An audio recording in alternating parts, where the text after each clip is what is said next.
of like, but let's see a little shorty telling me to blow the horn.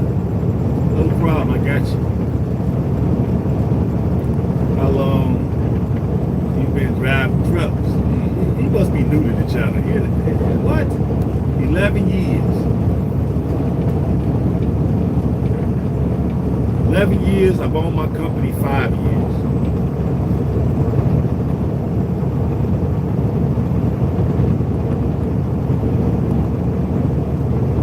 Yeah. Very easy for a black man to have his own trucking business in America. Very easy. One position that they don't really bother you.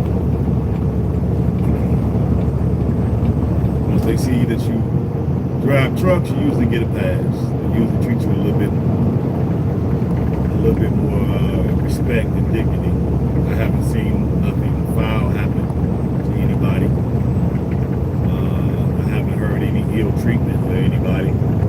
So, and I haven't experienced any of it. I've only experienced professionals when they have to deal with me.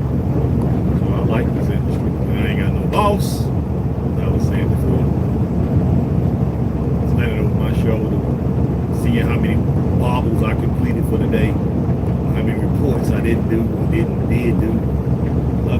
I just gotta make my on-time delivery so I can get there, take whatever route I want to. Stop when I feel like it. Love it. Yeah. Sorry about that, guys. I apologize. It was my manager calling me. Wanted to find out when I was getting back because they need this trailer to load, I guess, tomorrow. Somebody else.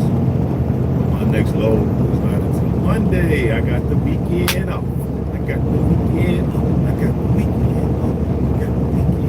Baby. You dig.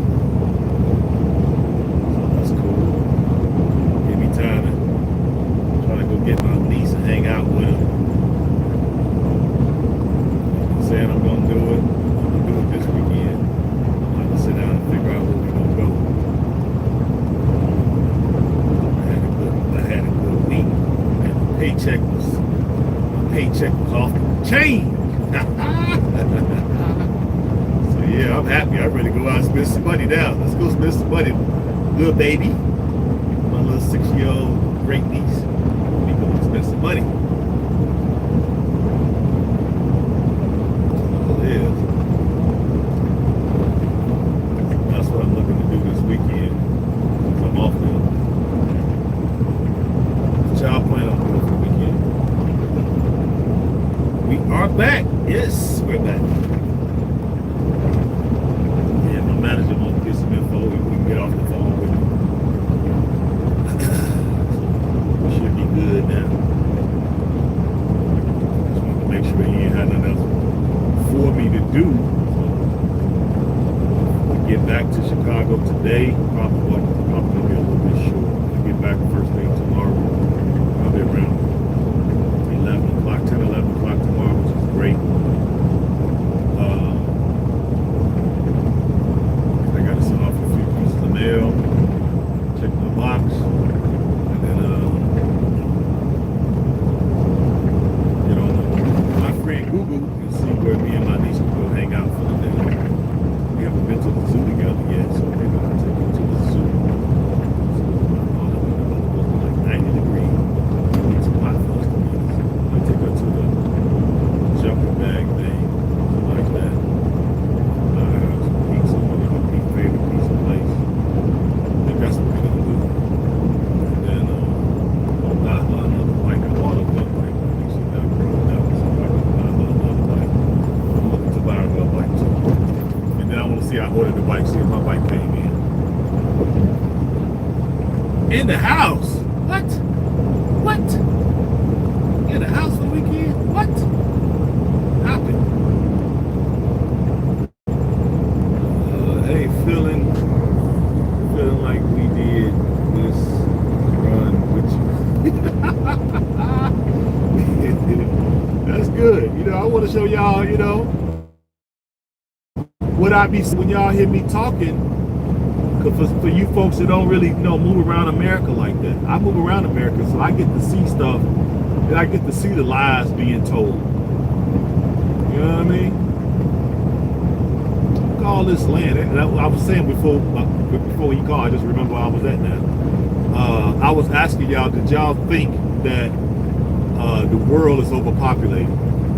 That's what I was asking y'all before you called. I just remembered. Thank you for helping me remember. So what do y'all think?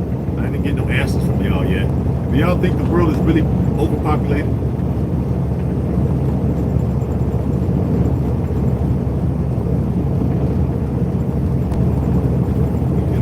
Get over. Thank you. So what do y'all think? I'm living in Europe right now. Oh, okay. Sorry to hear that, bro. No, I'm just messing with you. I'm sorry. I'm just messing with you. Well, we got 2 no's. Natasha says nope, and Sweetberry says no. Anybody else think that the world is overpopulated based off of what these people have been telling us with their propaganda wing called the mainstream media? In their minds, it's overpopulated by us. Exactly. They're talking about. It's code. They're speaking code to them. It's too many of these Negroes. Got one of them old, what's the name of them? Too many Negroes. Say that again, that's right. That's exactly what they're saying. It's too many of us. Thank you. Well, I thought I was the only one who could see this type of stuff. But when I be talking to other people, they be looking at me like I don't know what the hell I'm talking about. I'm like, I know what I'm talking about. It's exact right and exact. It's just that people are not really paying no attention. So they actually think the world is overpopulated. That's why I like to turn this camera around and show y'all when I'm going through these cities, it's literally, it's majority of these states have nobody on it. So what the hell are they talking about? They said, and then people start believing because most of us live in like urban areas, so we walk outside our door and see, you know, people everywhere. As my mama used to say, nigger roaches everywhere. You know what I mean? So we started to believe the hype that they tell us. Not knowing if you leave an hour outside of any urban area in America and you're going to be in cornfields. 1 hour. You go 2, 3, 4, oh, it's nothing but corn and soybeans. Cows. Okay? So they gotta trick you, right? Well, or better yet, cast spells. That's what they're doing. They're casting spells on our psyche. Because they got us believing up is down, down is up, right is left, and left is right. We all the way backwards as a people because of listening to these folks. And our people had it right all along. So we need to go back to what our people were doing when we were the ones ruling the planet. The old world order. We need to go back to that. And if we go back to that, guess what? Nobody is going to be experiencing lack. Only abundance, because we're not going back to that. But can you believe that someone owns every inch of land? Yeah, I believe that, but here's the thing. They can own it. But remember what we started off saying. Their birth rates are so freaking in the trash, they're dying out. So yeah, you may own it for a period of time, but you're gonna die. And y'all not producing any healthy children, because you're bringing diseased children into the world. So we can get it back anytime we feel like it by what? Bringing more children in the world. Simple. They're dying out. They got to mix with machines, and they got all this transhumanism stuff coming down the pipe. Cloning, stem cells. They come up with everything they can think of to prolong their existence on this planet. And then when they do bring a child forth because they're doing so much stuff, right? Those kids are coming to the world diseased.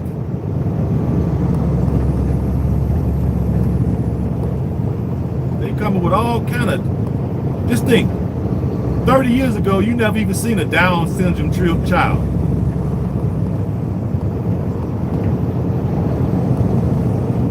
Okay? Now these kids coming back, they coming here now with Down syndrome. They coming here with no hearts. They coming here blind, can't walk, missing limbs, whole faces missing in some kids. Well, you go to some of these hospitals, boy, and now they coming up with all this nanotechnology, right? Disguising it as vaccines. You know, no disrespect to anybody, but hey, I'm an anti-vaxxer. I'm not doing it. I'm sorry. I catch whatever y'all got floating in the air. You know, hell with it. I think because I got this African body, and I've been working out, and I've been eating right, and I've been getting my proper rest, and I've been drinking water. I don't smoke. I don't drink. Okay. Exercise and get proper sleep. So bring it on. And I'm taking my herbs and my teas. I got my teas in here. I got my herbs. You know what I'm saying? I got my minerals. I got my vitamins. No vitamins. We call it vitamins. You go to Africa, they call it vitamins. You got your vitamins? I'm like, what? Do I have what? What? Vitamins? Yeah, I guess. I don't know if I got them or not. I don't even know what the hell vitamins are. Shit. Yeah. So, don't believe them, people. That's why the camera's turned around now. And we went through some of it. Man, this earth is huge. And I would say we probably occupy 15% of it. That's it. Just 15% of it. Go to Africa, man, that stuff is so vast. That land is so vast. I'm over there just shaking my head because I'm waking up to the lies that was told to me. They riding them on ice bikes. A couple. See, that's what I'm talking about. I don't know if I want to be on the bikes though, because that's kind of scary. But maybe down south. We're down south now. I'm up here by Nashville. I got to tell y'all where I'm at. I'm approaching Nashville in 17 miles. So it might be cool to do it kind of downhill. I know if in Chicago close, you get run over on the bike. The whole world, what mass fits into. Exactly. I agree with you. Yep. You probably can fit everybody on the planet in Africa and still have plenty of room. So good. I agree 100%. And still have enough land to grow our own food. All we would have to do is just get more strategic in how we plant. When one crop is harvested, something else goes in its place. And just keep rotating that out. It has the best soil on the planet.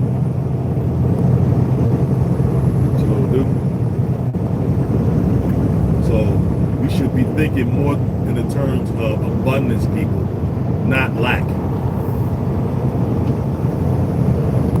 So I'm definitely reconsidering having kids. If I say, when I told my son, he was just shocked to hear me even say that. Like, what? Like, my son, like, dude, basically, you 20, he like, I'm 25. You finna start again? What?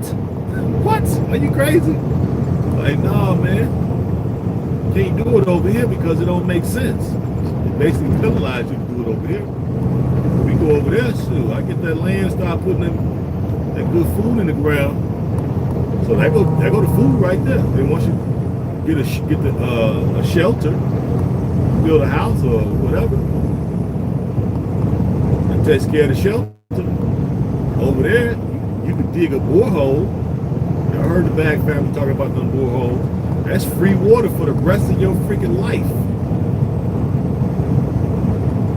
Then you bring in the solar panels, which that's what I'm gonna do. So you got free solar, free water. There's no property taxes to pay. At least in Sierra Leone it's not. And then to grow my own food. How I could take care of probably 100 children. Easy.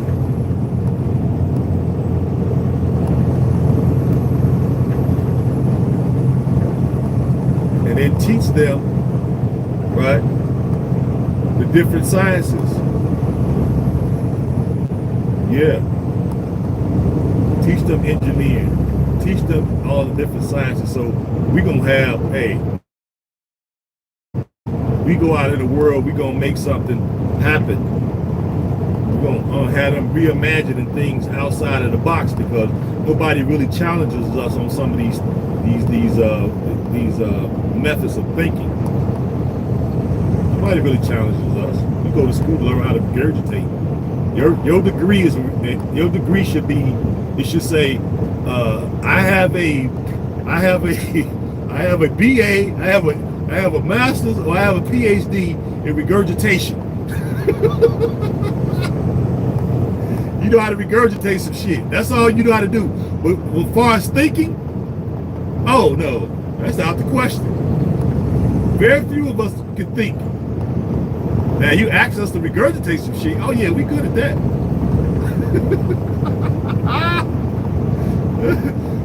You have a PhD in memorization.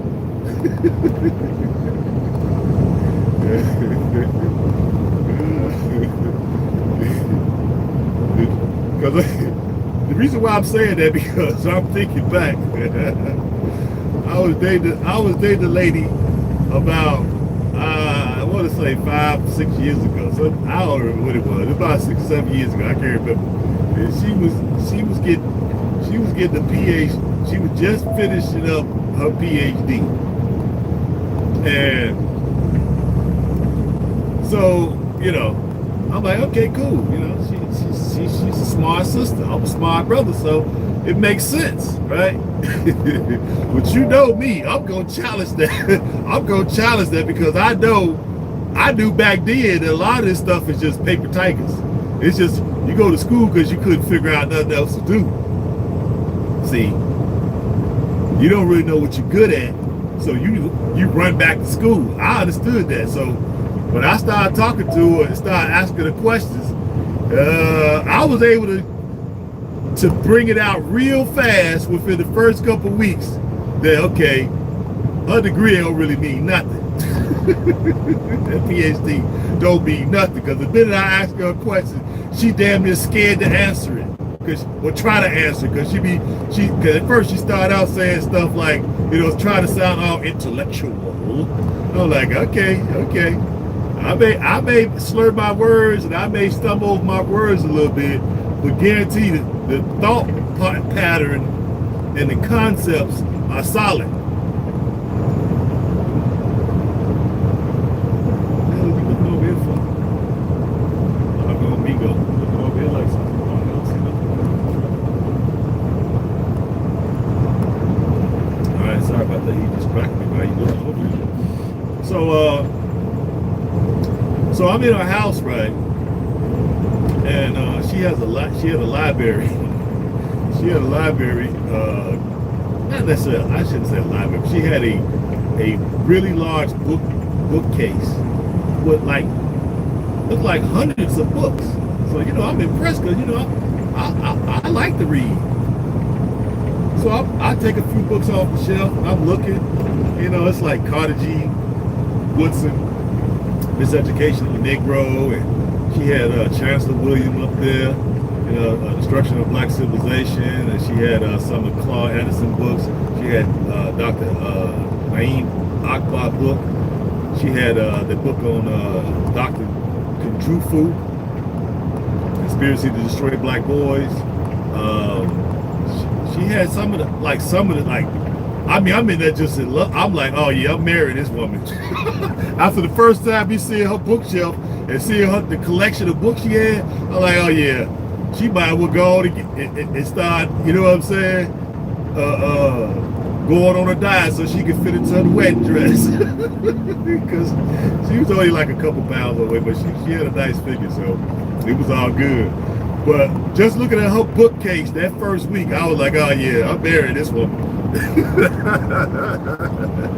Absolutely he is, Dr. Chancellor Williams, absolutely. So I'm saying, okay, cool, yeah. She off the market. I'm marrying this sister, right? So now you know I like to talk a little bit. I'm learning, because really I'm an introvert, but I know how to talk from my sales background, right? So, and when they come talking about the greats, I'm like, oh yeah, this is my alley. So now I got a woman finally that I can talk to about the things that interest me. So let me talk to her about the things that interest us now, right?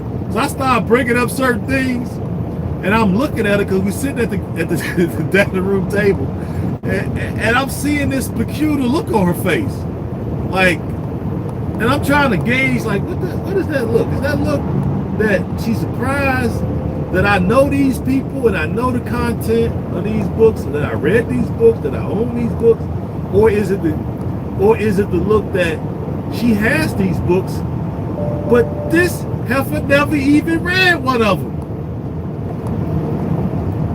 Oh my God, which one y'all think it is, guys? Before I just go right ahead and finish telling y'all the story, because it's just so funny to me. Which one y'all think it was?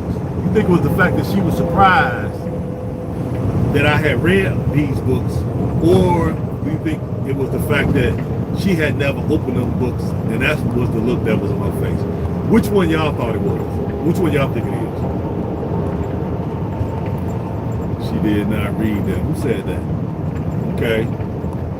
We got one. Who else?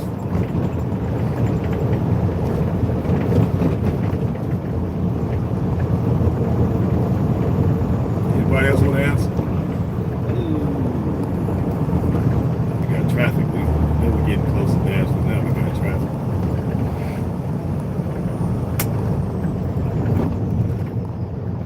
I can't even. What'd you say? I can't even with this one. Shake my head. Come on, don't back out on me now, sweet bear. You gotta answer, because if to get y'all to answer, ooh, look at that. You see that? Ooh wee.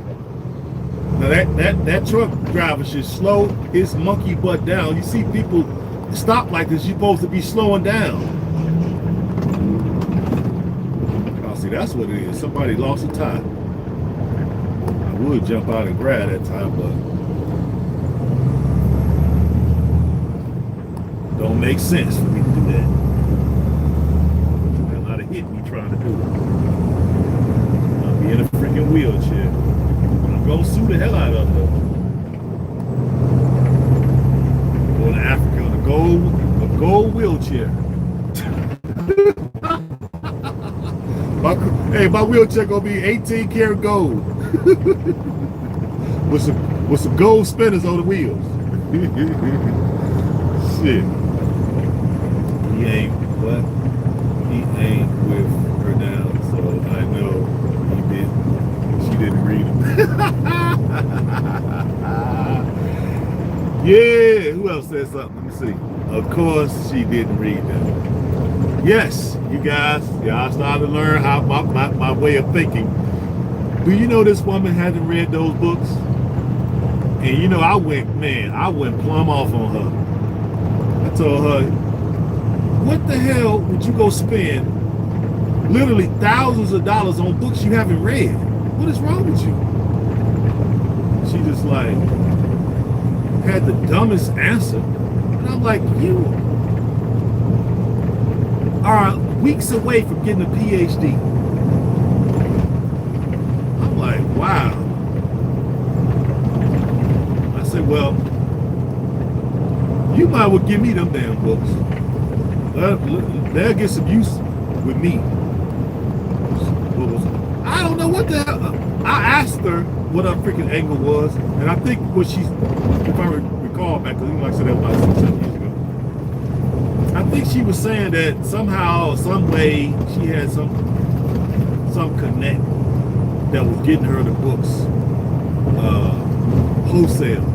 She was getting them wholesale, and because she had this plug to get them wholesale, she was getting them in such volume that she hadn't had time to read them because she was going for her PhD, and that she had planned to read them after she finished her schooling, which that's a lie. Now she may have got the books due to the fact the way she said it, right? Wholesale basis, that I could see because they was brand new and there was a lot of them. So I'm like, God, dog, she spent thousands of dollars. But really, if you got them for wholesale price, then you probably got them for a pretty good bargain.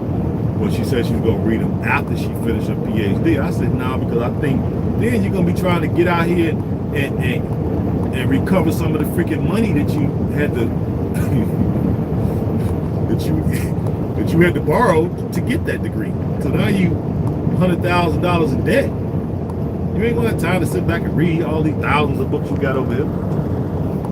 Liar, liar, pants on fire. That's exactly right. But yeah, it was just funny to see that. You know what I mean?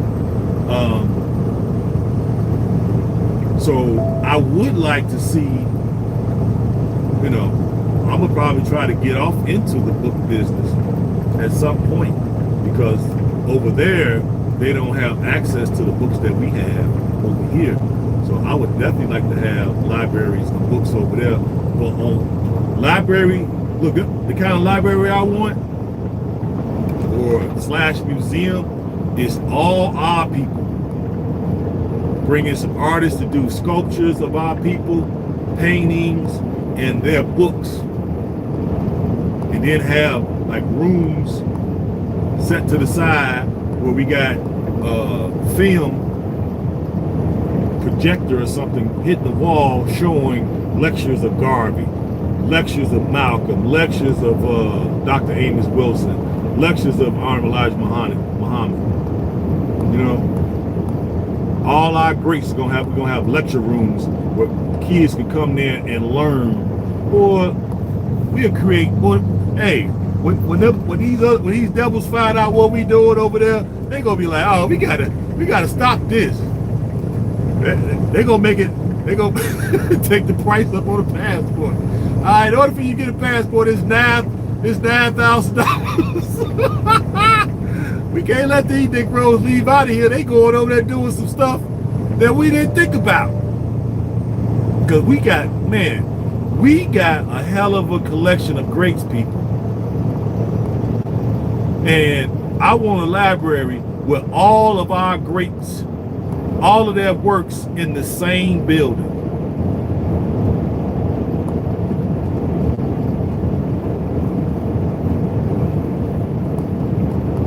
Yep. And be able to teach it to the Continental brothers and sisters on, because they really don't truly, some of them know, they all don't know. Some of them do know, but the vast majority of them do not know our greats. You start rattling off these names: Dr. Francis Cress Wilson, Elijah Muhammad, freaking Kajufu, in 1.5 miles, keep left to I-24 west. If you run off these names to them, they gonna look at you like, huh? Who are these people? Who are these people? I'm serious.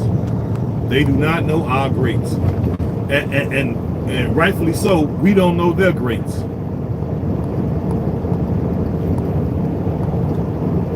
Nope, we don't. So I definitely want to change that narrative. I like what Tariq is doing. I had thought of this idea years ago, and it was a spinoff of when I went to Ghana. We got a brother there named Jerry Johnson. So if y'all ever in Ghana and you in the Pom region of Ghana, y'all stop in there and say hello to Jerry Johnson. Jerry Johnson was a brother that moved from, I think he was in LA, and he moved to Ghana, and he opened up a sort of like a rental, but he got like I think 3 or 4 apartments for rent. 2 left lanes.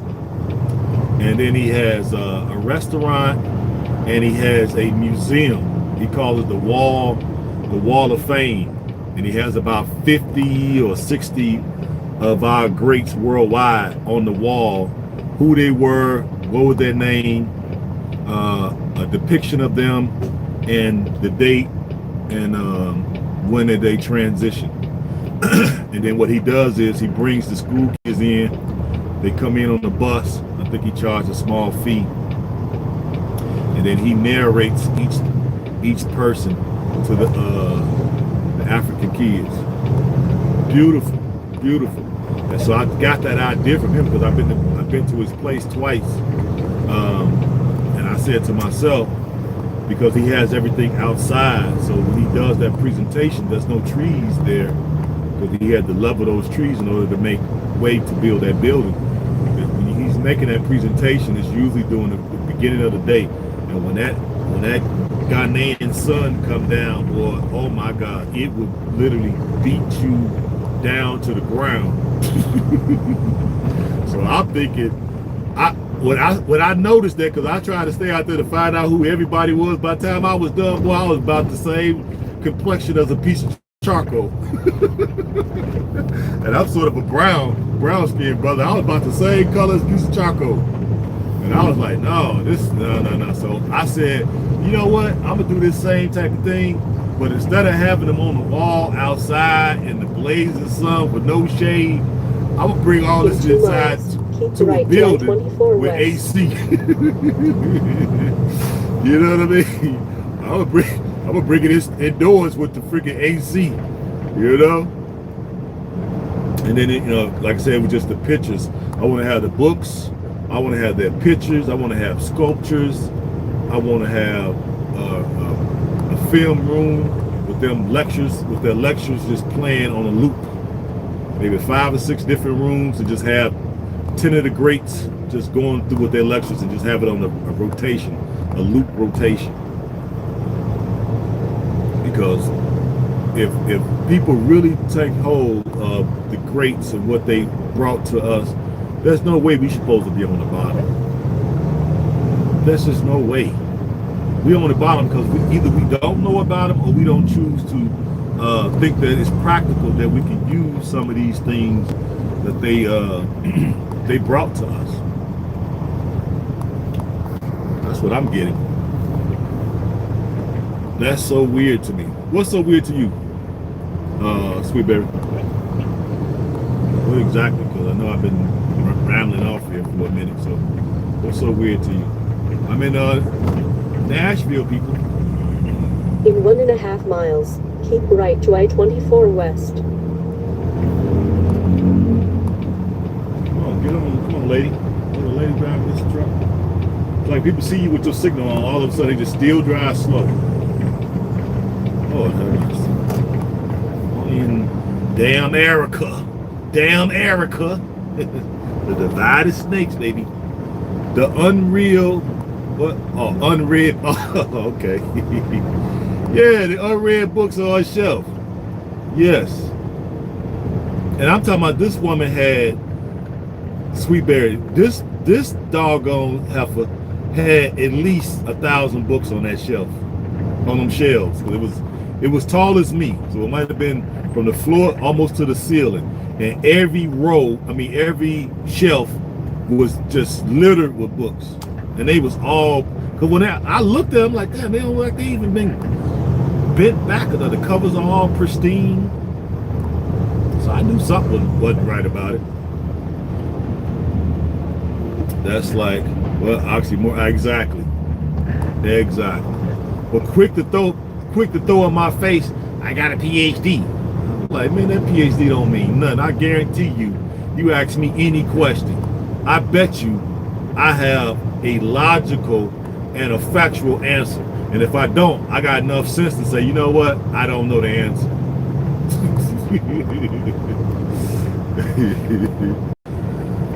She was intimidated. Why are you intimidated by me? You the one with the PhD. She told me, I'm intimidated by you. I'm like, what you mean? Because, yeah, I understand why. I get it. You was under the assumption that brothers don't read.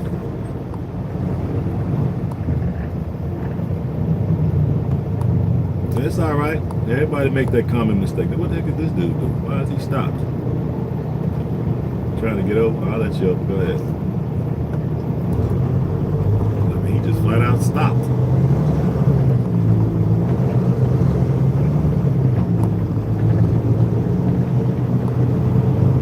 Look at all this traffic, guys. It's only, what time is it? It's only 11:12. There's so many cars out here. But yeah, that's what I would like to see as far as library. And then generate that type of library in every country. Not just Sierra Leone. I would like to have a library like that in every country. Because our greats definitely need to be studied. In order to turn our situation around from the bottom to the top, because we are the best of the best. We've just been denied the information. So I want to be able to help with that. Especially me having that educational background. It sounds like she was wasting learning. Yeah, that's true. That's true. That's why she was kind of intimidated by me, because I was going to start demanding that she read those books. She probably would have been into it because she ain't gonna want to read them. Be in either of the 2 right lanes. And I would have told her, no, you don't have to read these books. You don't sit here and be fooling with me. You know what? You finna have all the greats right here in your living room and then do some dumb stuff. I'm gonna just allow you to sit here and do dumb stuff when you got all the greats sitting in your living room. You're supposed to be the smartest female on planet Earth. Literally this woman had all the greats. Everybody's book. Not just some people. This woman had everybody's book. She had books I wanted to have. In 4 3/4 miles. And she ain't even read that of. That shit was crazy. She crazy. What? I'm like, oh my God, this lady. You can't make this stuff up.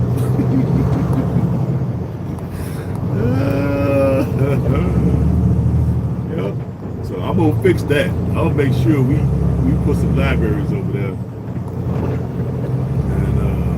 and have the greats. Because man, that woman had enough people in that living room. She should have been wealthy. She should have been wise. She should have been in the best shape. She had like all our health professionals and come on, man. You've been tore up my damn truck. She had the psychologist, the school psychiatrist. She had everybody, all our warriors. Man, this woman had everybody in there. Lord have mercy. And don't know none of it. Still running around here like a slave. Crazy. Still running around here with the slave mentality, and you got a whole room full of the greats. Are you crazy? Well, I was infuriated, right? I went off on her some fears. That's why she kept talking about, I'm intimidated. What? Girl, you gotta read these books. So, yeah, we in downtown Nashville, home of the country music. Guess this traffic will open up here in a minute. But yeah, that's why I think that we go to Africa with the abundance mindset. We have the land there, and they don't have the politics and the regulations is kind of loosely there. So this should give us enough time and enough room and enough space to go over there to really put things together like they're supposed to have been all along. You can't put stuff together here because you're pretty much regulated out of doing stuff. All kind of fines associated with just doing the right things, which is crazy.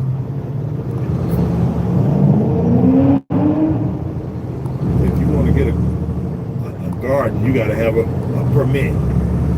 If you want to collect rainwater in the city, they ain't gonna let you do that. So it's a law against it. If you want to have a community garden, you got to go ask for permission. Okay.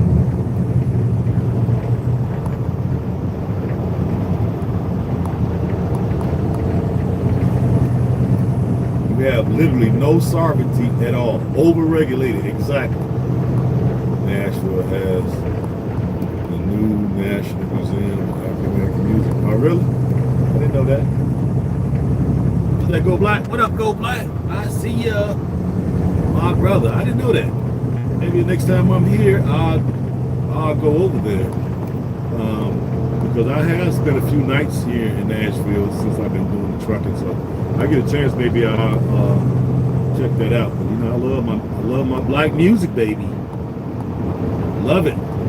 And we're probably gonna get a chance to. I don't know. I know you said you were leaving this weekend, so yeah, you're gonna be gone. Shit, I just thought about it. You're gonna be gone because I'm coming right through your neck of the woods on Monday. Yep. Matter of fact, I'm gonna drive right through the middle of downtown your city on Monday.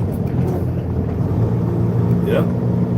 They were just telling me a few minutes ago. Yep. I'm on my way to West Virginia on Monday. So I think I pick the load up on Monday and deliver Tuesday morning and then come straight back. So I'm gonna be going through there, and then on the way back, I'm gonna come right back through your town. I know you said you're gonna be out of town though, so damn, I'm gonna miss you. But I know now that I'm gonna be making West Virginia runs, so since I'm making West Virginia runs, I'm gonna come right through your town. Be in either of the two right lanes. Yeah, we definitely gonna get a chance to chop it up, and I'll make sure that I let them know. So maybe on a return trip, get in that truck stop. I think it's off 71. One of them. It's been a while since I've been through there, but I know it's a truck stop right near you. I could probably park there and just have you come get me, and then we could go somewhere and chop it up. If not, hang out in the truck stop. That'd be good. But yeah, man, appreciate you showing up. But yeah, we are the best people. We have the best genes. We have the best as far as intelligence. We had the best family structure, right? We were the first in pretty much every aspect when it comes to human existence.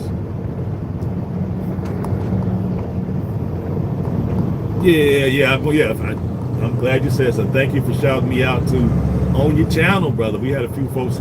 I had one person. See, that's why I was telling you when we was talking the other day that a lot of people did not know this information. That's why I was saying, like, I know because when people come to my channel, I've been hyping it up. But I've only been doing the YouTube for a few months, seriously, okay? And I know people are just getting to find out about this whole Sierra Leone citizenship deal, right? Because somebody from your channel, when you said that yesterday, somebody came over and sent me an email yesterday saying that, yeah, I heard you, I seen you in the chat room in Go Black's channel, and he shouted you out. I came over to your channel and saw, and they said it was a lady. She said, coincidentally, she said she just got back her African ancestry, and she's 100%, I forget which tribe, from Sierra Leone, 100%. And she said she just coincidentally just did it because people have been talking about, you know, DNA testing and everybody been talking about it. So she decided to do it. And so she just got it back like a week ago, less than a week ago. Yeah, like 4 days ago, she just got her results back. So I'm like, wow. And she's interested in going on the tour. I'm like, glory be to God. You know? And she left me her phone number. Miles, and I told her when I got my break today, I would text her and then give her a call and give her all the particulars. And then somebody else sent me an email this morning, but I hadn't had a chance to read it. And I seen your Go Black type is in the title. So somebody else came over, was thinking about the trip. So yeah, people are learning that they have this as an option, because everybody, you definitely have sparked something in people to get them in the mindset that Africa is not this hellhole they thought it was. You know, it's not this jungle, it's not this wild, untamed, undisciplined, place. Savages and all this old madness and jungle, animals running around. Through your eyes, right, they're starting to see that Africa is possibly an option for them to go and live. And so you definitely need to be commended for that. Well, I appreciate you shouting me out. And more people are going to find out that they can get their citizenship. That's why I was saying on my channel yesterday that it's a great thing that you support your brothers and sisters. If you can't get it because your DNA ancestry comes back to a different land and they don't necessarily have a path to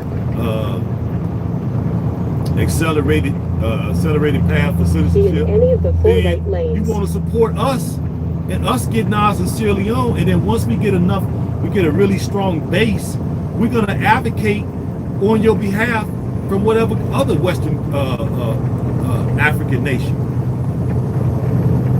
You see what I'm saying? Hey, what's wrong with y'all over there in Cameroon? What is y'all problem?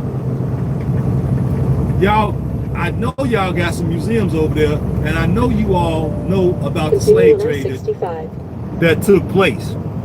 And I know you know that some of you all's people were enslaved, and they did survive the Middle Passage, and their descendants are in damn Africa being mistreated, and they're possibly thinking about coming back to the land of their forefathers and foremothers, and y'all don't have nothing set up for them. How shame on you. Shame on y'all. These people are intelligent. Most of them are degreed. They have all different type of skills.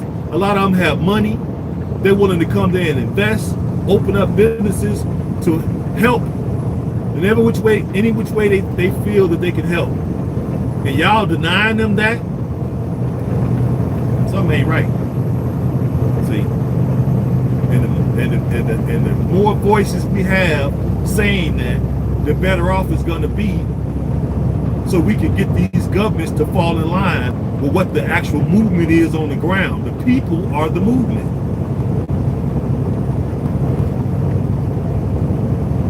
Because I ain't gonna lie, President Bill said, y'all come back home. They don't want y'all there in damn America. Y'all come on back home. Bring your talents, bring your know-how, bring your intelligence. And he said, most importantly, this was his words out of his own mouth, bring your money. The country is ripe for investment. Boy, that was music to my freaking ears.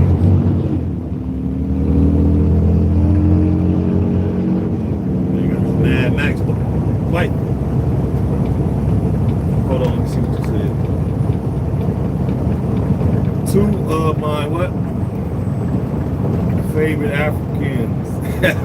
Who said that? That's right. Go Black and go ham, baby. We got a few other folks that got go in their name too out here, I noticed. But Yeah. So we definitely want to do that. And then we want to be partnering with our continental cousins, uncles, and aunts to make those lands a better land. We want to raise that frequency of Africa as a whole, not just our individual particular country. I want to help raise the frequency of the whole continent, but it has to start. I have to have a base operation. We all have to have a base operation, and by us all knowing each other, you know, if Go Black get his citizenship from Cameroon, and he goes there and make that his base operations, and he get businesses popping, right? And he set up his compound. Hey, when I'm traveling through there, I want to be able to show that content about that land, because guess what? A lot of us gonna be doing our DNA testing in the future. In the future, it's gonna be a widely accepted thing. We're right on the cusp of having this be the norm for us. Just think, 10 years ago, it's unheard of us doing our DNA. When Skip Gates came out and he was doing Oprah and this person, that person, we was fascinated then. But how many of us was actually moved to the point where we actually plopped down some money and had our DNA done 10, 12 years ago, 15 years ago, however long that was, when he did Oprah and he did Samuel L. Jackson and he did a few other folks. I was moved by it back then, but did I put my money down? Nope. Did I go to Africa back then? Nope. Did I know where my people was from? Nope. Now it's a common thing that we're starting to know, right, where we came from, and we starting to learn about those people and actually know the history from that side of the pond. Man, this thing, and just think, in 10 years, what's going to be happening? It's going to be the norm for folks over here, and pretty much folks probably worldwide throughout the diaspora. It's going to be a common thing for us to get our ancestry. All them days of not knowing, those days are over with, people. Matter of fact, I'm going to be so bold to say right now, if you don't know, shame on you, and if you're an adult. Yeah, I said it. If you're an adult and you don't know, shame on you. There's literally no excuse now. And it ain't like it's so outrageously expensive that you can't afford to get it done. So I don't even want to hear that. They even got payment plans now, of all things. So they done took away your ability to complain about you ain't got the money. They offer you now a payment plan. Boy, I tell you, you can't tell me people know our, hey, they know our butts. Yeah, they probably gonna be complaining that what up? Who's that? Let me see.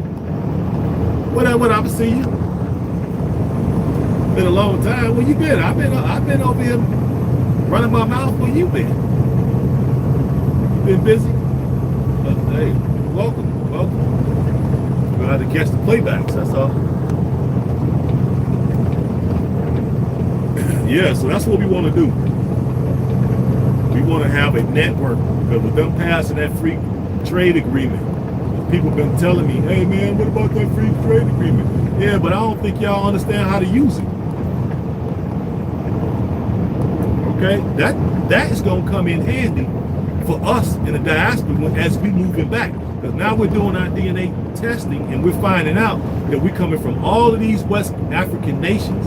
So now if we can lean on these governments to get with the program and make a fast track to citizenship. Look at this guy here. You should have never pulled over right there, idiot.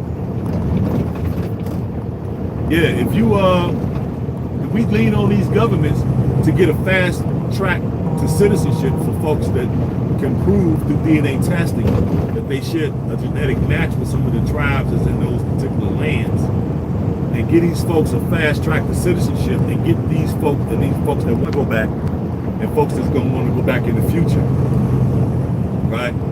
They set up their businesses, schools, libraries, museums, you dig, all these things.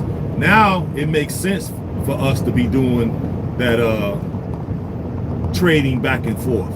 But now I could fly to Cameroon and meet up with Go Black, and he could tell me what he doing, I could tell him what I'm doing, and we could sit there and chop it up. And that's a business trip, as well as I can give you all content from Cameroon for folks who just don't have the something that they need to just get on a flight and go.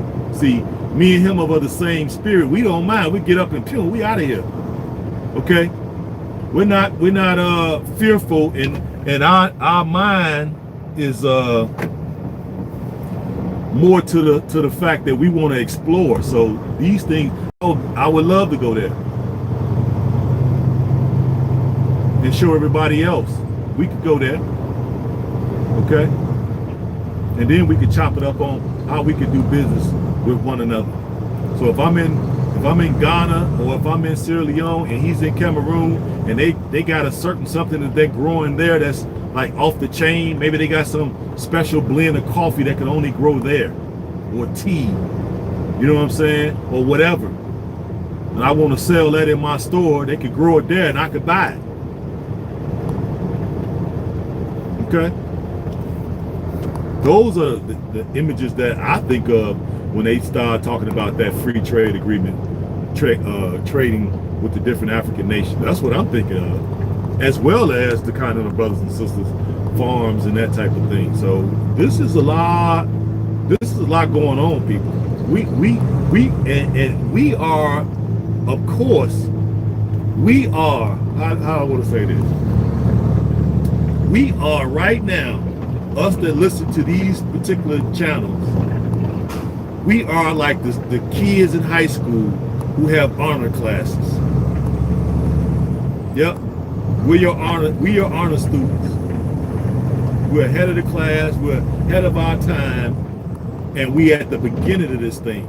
As this thing grows, and I know it's gonna grow in the next 5-10 years, boy, this is gonna be a regular thing that we're gonna be like we used to do back in ancient times. Yep.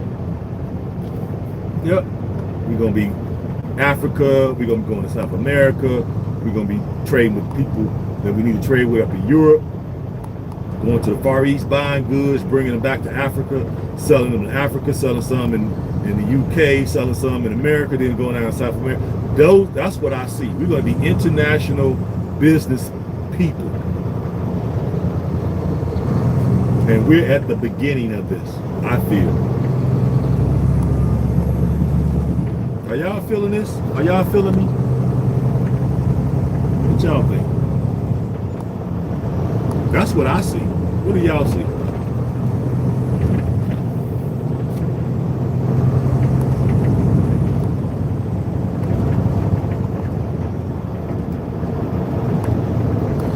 Sweetberry say yes. That's what you see? That's what I see, and that's what I feel. Me being there, me seeing stuff, me looking at Go Black's channel, me looking at Eat. What's the lady name? Eat, Love, and Migrate. And then the other lady that's in Sierra Leone, I look at her channel. Go Hard, Gambia, with her brother Quasi. I look at his stuff. Art Kathy, I look at the Bag family. I look at Black Pig, African Pygmy, the eating people. All these different people that I watch. Well, we on the beginning of this thing. It's only going to be going up from here. That's it. We the best of the best. We the best of the best, baby. And they're trying their best to stop us. There are no property taxes in Sierra Leone. Nope. There's no property taxes there. Surprise, surprise. You pay for your land, you own that stuff. That's why I'm a citizen, baby. I'm a citizen. I'm a citizen. Yeah, no property taxes for the citizen. Continue on I-65. Going home. Going home, baby. Yep. Continue on I-65. No property taxes. They said the president, I heard it out of his mouth. Yes. He said when you buy your property, you own your property outright. That's what he said at the passport ceremony. Joe did. But unfortunately, we wasn't allowed to bring our phones in, security reasons. But if we had been, I'd have been able to document that when he said that. But I know what he said. I was sitting right there looking at the words coming out of his mouth. That's why I am, Man, that's why the world looks so bright. I don't see no lack. All I see is abundance. And then for the fact that I didn't even know nothing about this stuff, just found out about it 9 months ago. What? All of these businesses, a green book would be great. A green book?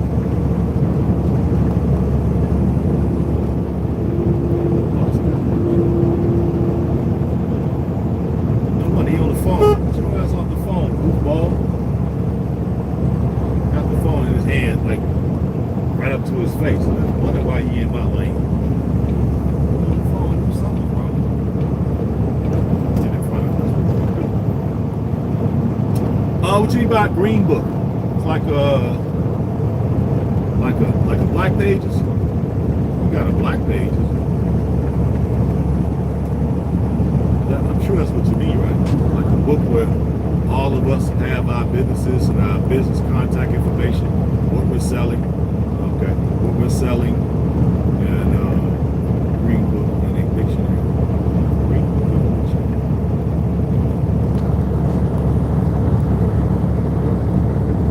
What up, Miss Perry?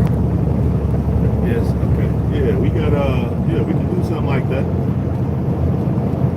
Yeah, we can do something like that. Right now, you're right. Directory. Okay, yeah, we got in Chicago we got what we call black pages. I don't know if y'all familiar with it, but it's about it looks kind of like a phone book. I wish I could get a copy of the original green book.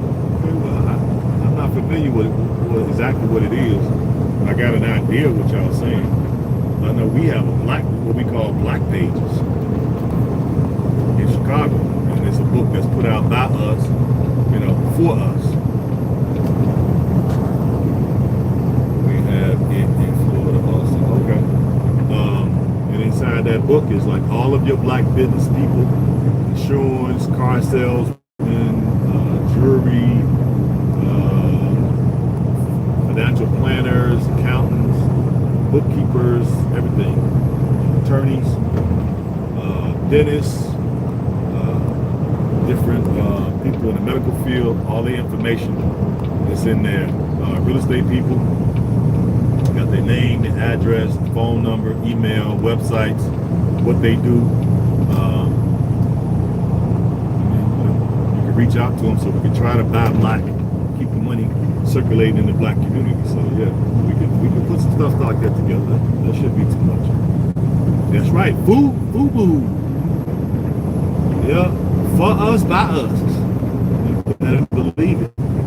Crestwood is the home. Crestwood? You don't know nothing about no. Who said that? Barry, Miss Barry, you in Crestwood? I didn't know that. I used to work in Crestwood. As a matter of fact, the job I just quit was in Crestwood. I'm in Lansing.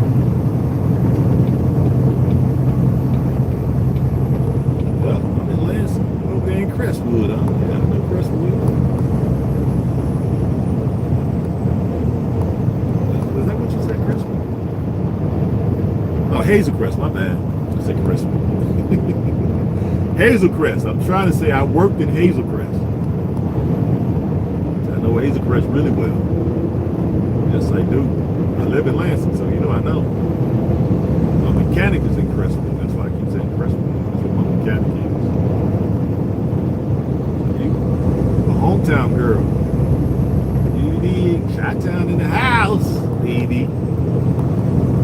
Yeah, that's what's up. That's what's up. You definitely got to go to the motherland with us. You right down the street from me. Shit. You and who else is right down the street? What is it? I think it's E.G. Green. They're right there in that area too, I believe. And we also got Brother Horace. I ain't seen Brother Horace lately. Hope you're okay. I might need to try to check on him. I haven't heard from him in a minute. So I hope you're okay. That's in that same. I think he's like in Country Club Hills. So we got a lot of folks. It's like we like within driving distance of each other. That's a beautiful thing, guys. For us to have this type of medium that we can connect like mine. Well, I say this is gonna be like the black think tank. You know what I'm saying? Where we can come together, and it ain't about right and wrong and all this. It's about trying to come together and put together the right ideas that can generate. That can benefit and generate some type of value to the whole.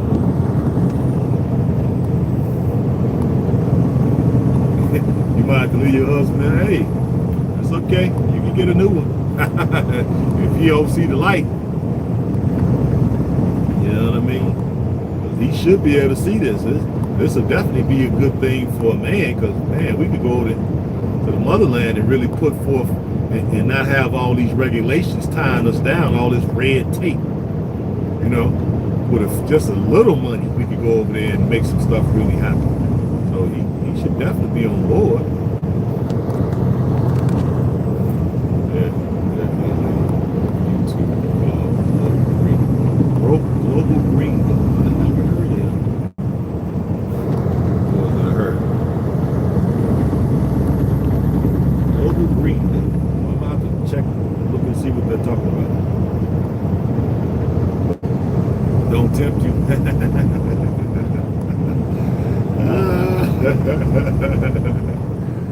You know, hey, I'm just saying, you know.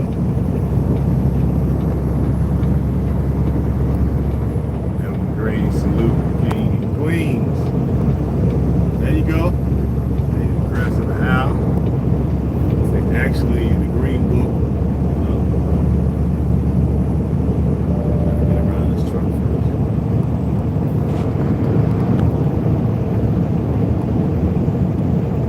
Around these two.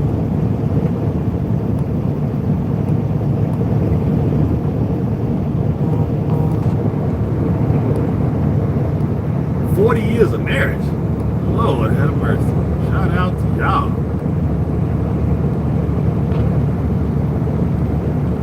Actually, the Green Book was a travel guide that let us know the most hostile states for blacks. Okay. As well as black businesses. Okay, cool. I feel. That's definitely good. Love the idea of the Green Book so that we can support. Absolutely. Sounds like a winner to me. Like I said, we got a version of it in Chicago. We call it the Black Page. Well, it's basically what you're saying. We just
at that point in time, I was really like the only center of consciousness in that particular area. Nobody else doing stuff like that. Nobody else had the red, black, and green hanging up in the store, hanging up outside the store, all on the door. Had the whole front door painted. You know, had pictures of the grapes going across around the whole place on the ceilings. Had pictures of everybody. Rosa Parks, C.J. Walker. I had Elijah Muhammad. I had Farrakhan up there. I had pretty much everybody. Everybody you can think of, I had up there. Chancellor Williams up there. Everybody. I even had man Hanson up there. First black president. Beauty. John Hanson. Hanson. Yeah, John Hanson. Love the ideas of the green book. Yeah. So yeah. Look at all this beautiful land, guys, down here in Tennessee. All this stuff. But the world is overpopulated. Is that not what they tell us? They lying dogs. Hey, how you know when they're lying? Let me ask y'all that. How do y'all know when these people are lying?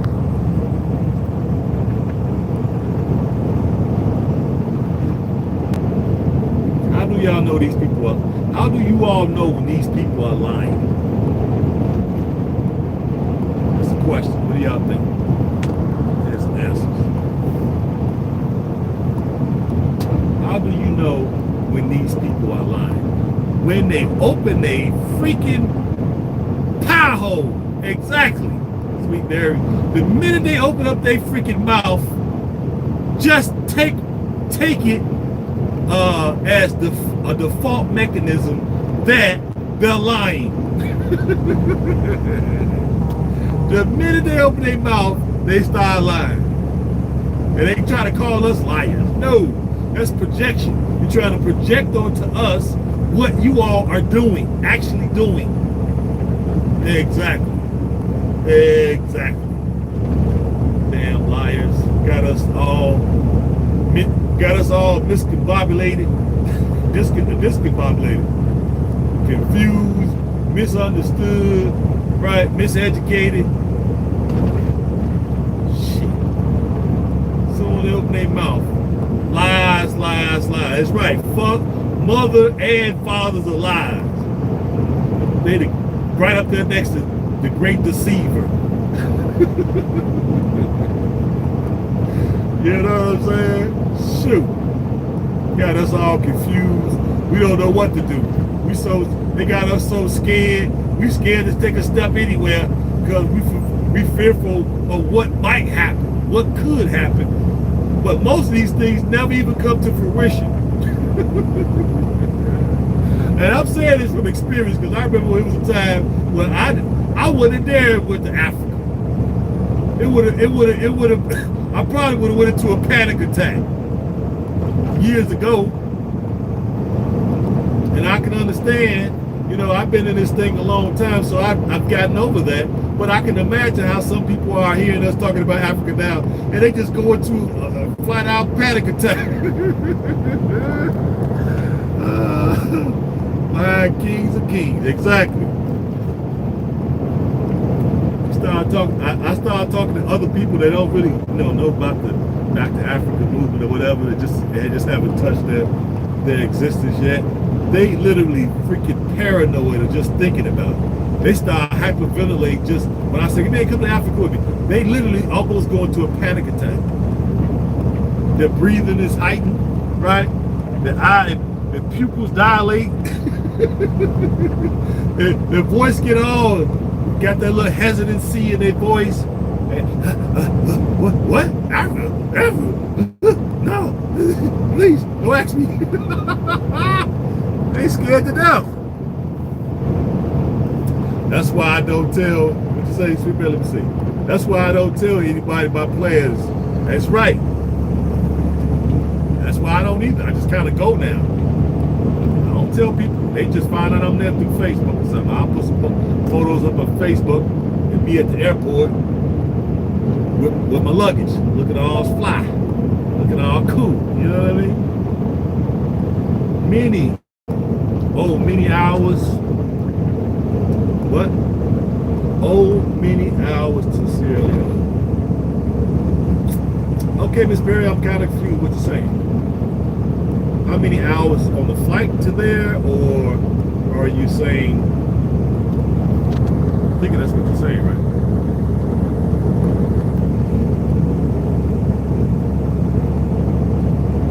Help me understand. What's your question? You asking how many? Yeah, how many hours? Okay. I gotta I gotta take a deep breath just to explain this to you. This is crazy. But okay, I'm trying to find ways later on, better ways, I should say. I'm trying to find better ways for us to get to Africa. Because right now, the way they got it, we have to go to Europe first.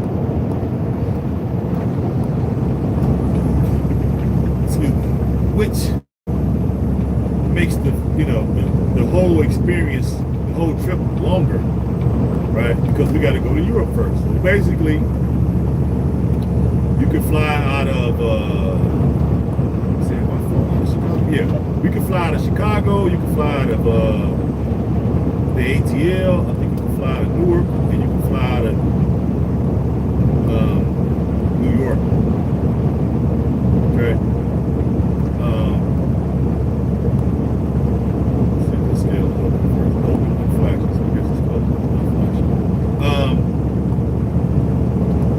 You gotta fly from these places over to either Belgium, Brussels, Paris, or Amsterdam. I've heard of people flying to Dubai, going, and I've heard that's if you're going further east though. Or you can fly into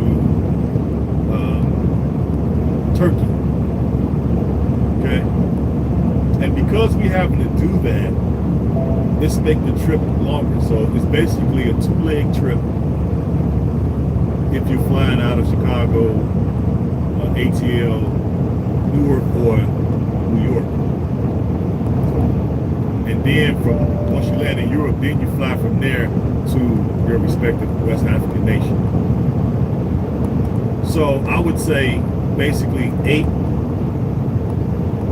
about 8 hours, 8.5 hours per flight. So there's 2 flights. So you're looking at about 17 hours on the flight. Then you look at another, you might want to add another 4 or 5 hours to that when you consider the airport shuffle.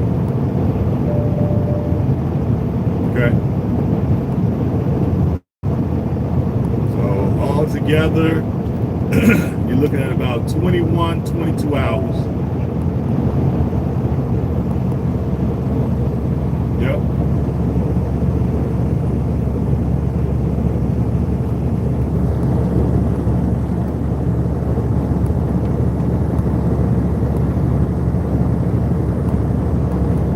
Yep. About 22 hours. I know. Tell me about it. I done made that trip 7 times. You ain't gotta tell me. I got a formula for how to tackle that 22 hours. If you listen to me, you'll be good. You do it your way. You know what I'm saying? Now what I would do, or what I do, right?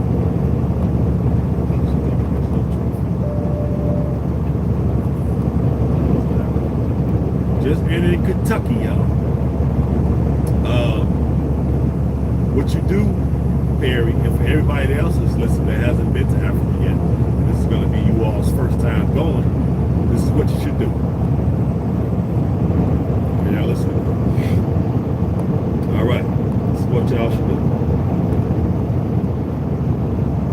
Stay up. Stay up. Right? For 2 nights before you have to leave.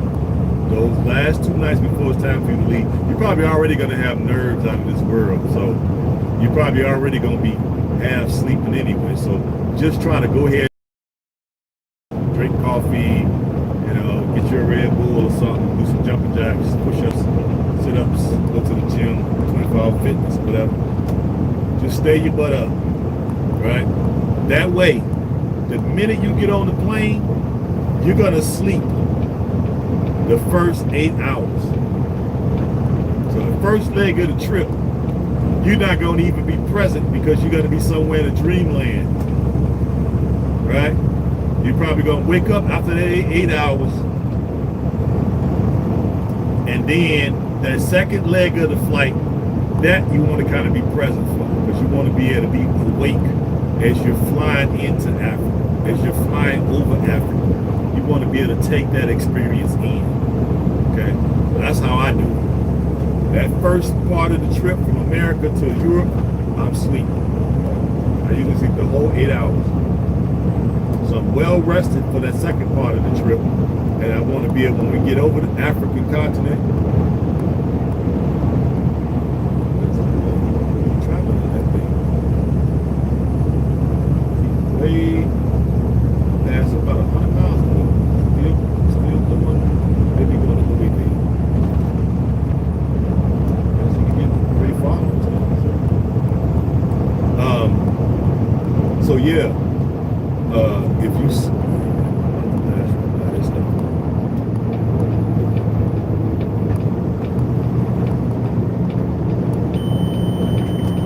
okay, man, it's asking me to come in too. I forgot this one's here. So it's hard for me to get a good night's sleep in the plane. Yeah, that's what I'm saying. Like, if you, that's why I say stay up for 2 whole days. 2 days prior to you leaving, stay up. I guarantee you, when you get on that plane, you're gonna sleep. If you stay up.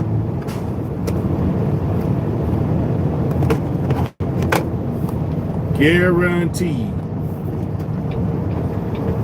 that you're gonna stay up. I mean, that you're gonna be asleep. That's what I do every time I get ready to go. I stay up 2 days before. And that first part of the trip, I'm out like a light. If I get up, it's just to use the bathroom. And I'm right back asleep.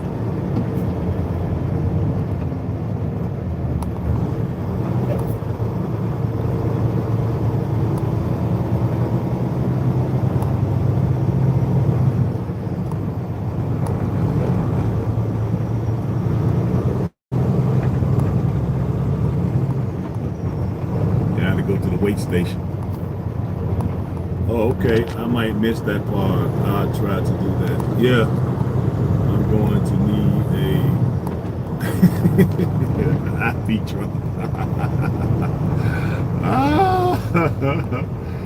Yeah. You want to wear some compression socks. Get you some compression socks. Okay. Take your shoes off. Bring you some little slides or something. Some little slides that you can slide on. Take your shoes off. Get you some compression socks. Bring you a seat cushion. I put one in the carry-on with me, and I pull it out so I can put that down to make that comfortable. They usually have blankets and all that there, so you're good as far as. And then you probably also want to bring jackets, hoodies or something, because the plane is usually cold as hell. Even though if you're leaving, it's going to be hot over there, you're going to need the coat and your hoodie maybe for the plane. Kentucky. Tennis balls to circulate the blood in the legs. Tennis balls?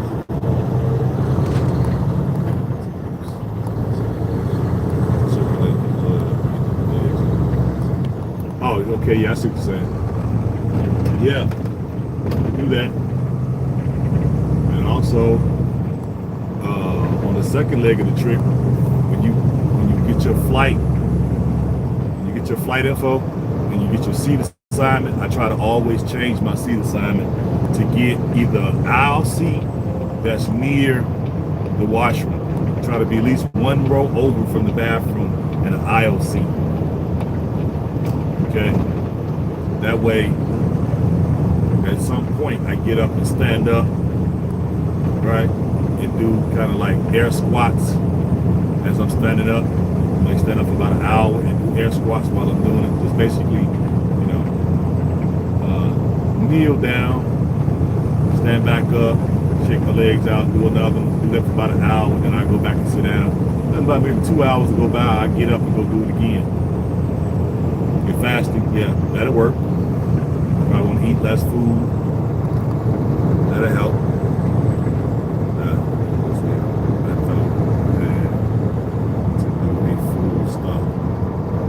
Like the rest area, yeah, that was it. It's because I'm empty. Yeah, you just roll right on through. So when you empty, it gives you the arrow to just pass right on through. Now, if I was loaded and I was close to being to the max weight, which is 80,000 pounds, I would probably had to go in the right lane. And over that is where the officers actually get a chance to look at your truck, put you on the scale, have the cameras on your front and rear, look at your ID, your plate sticker and all that stuff. But because I'm empty, I was able to pass right now. Yep. So yeah, that's what I do. And that's been pretty successful. But this last time I went, let me tell y'all this. This last time I went to Africa, I went from Chicago to JFK. Learning something new. Cool. Yes. That's what we do over here. We learn. You dig? We educate ourselves. But anyway, the last trip I went on, which was to Senegal, since that's sort of like on the far western coast of Africa, we were able to go, at least I was able to go from Chicago to JFK, and from JFK straight to Dakar, which was a short flight. I was shocked. It was 7 hours flat. 7 hours. So I might start exploring that route, because that's actually a shorter route.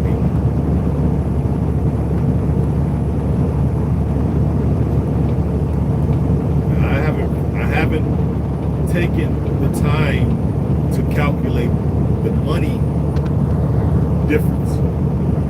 So let's say from Chicago to JFK, JFK to Dakar, Senegal, and from Dakar, Senegal to Sierra Leone. If I add up what that would cost me, then I would look at the time frame and what it would cost me, and then also look at what it would cost me to go to Europe and come back down. Time frame and money. I haven't did the numbers yet, but I want to say that the car way might be a little bit cheaper. I know it's definitely shorter in time. It's probably going to save you about 5 to 10 hours. Yeah. Then all I got to do is catch a flight from Dakar, Senegal to Sierra Leone, which will probably run about $400 on average. It's just going to depend on what time of the year that you catch it. But right now, I haven't really brought that suggestion up to Eugenia. Eugenia is a sister who owns Spanish Travel. Those are the people that I am partnered with, who's going to handle all the logistics of booking your flight, your hotel, the naming ceremony. They're going to handle all of that stuff, because they was already handling that stuff before I even knew anything about this thing. And it made more sense just to partner with people who already has a history of getting it done and getting it done correctly. So I haven't brought that idea up to her yet, but I may, as time goes on, I look at the money aspect. It's definitely going to save us 10 hours. So that alone might make, even if it costs more to do it that way, it still might be more advantageous to do it that way because you save 10 whole freaking hours. So that's more time that we can be in the motherland. So we're gonna look at that. But yeah, in other words, long a flight. It's gonna be a long flight, people. It's gonna be a long flight. And be honest with you, the flight going over seems longer than the flight coming back. You know that's how I go, right? On the way going over there, it seems like you ain't gonna never get there. On the way going and the way coming back, the time flies by. Yeah, that's how things work, though. You know that's how it works. Yeah. So, Sweet Bear, you say you're going to Gambia in November or is it December? What did you say? I think you said December, right?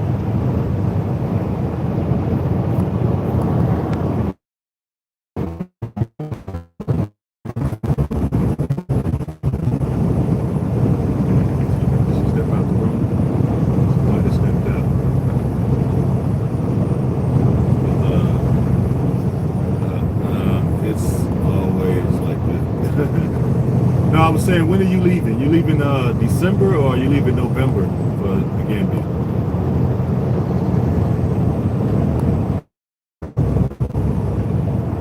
Just trying to see something. November, okay. So you booked your flight. You booked your flight already and all that. Which way are you going?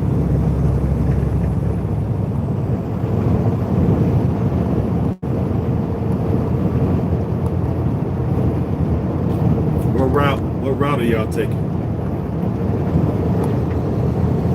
Just curious. I'm sure other folks are curious too that want to go to the Gambia.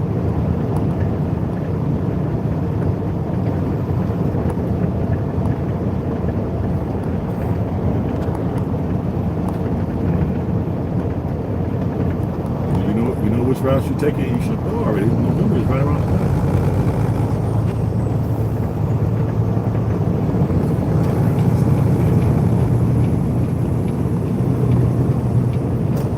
Tasha says she's going in December. Starting in September, Senegal is flying to the Gambia. So that's probably that's why I'm trying to figure out which way they're going. Let's see. I have to rebook my flight. Turkish airline cancel what? Cancel on. There should be a direct flight to Africa somewhere. Yeah, that's what I'm saying. I caught that direct flight from JFK to Senegal, and then if you do it that way, then you could probably take the bus. Yeah, I probably don't want to take the bus. I don't know if it's a flight. And she just, I think Miss Perry one person just said, you can catch a flight from Dakar to the Gambia. So, well, that's probably which way y'all should be trying to go. That would cut down that time. That means you just got to get your butt to New York.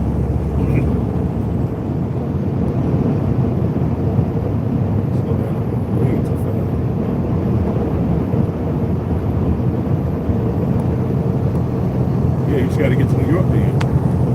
So, I will most likely be flying in Morocco to JFK.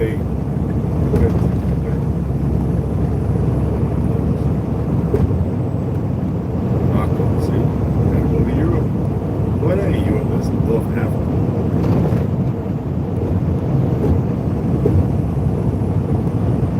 Yeah, we definitely gotta sit down with these flights because I don't like that going to Europe. We'll repurchase my ticket. Okay. Senegal.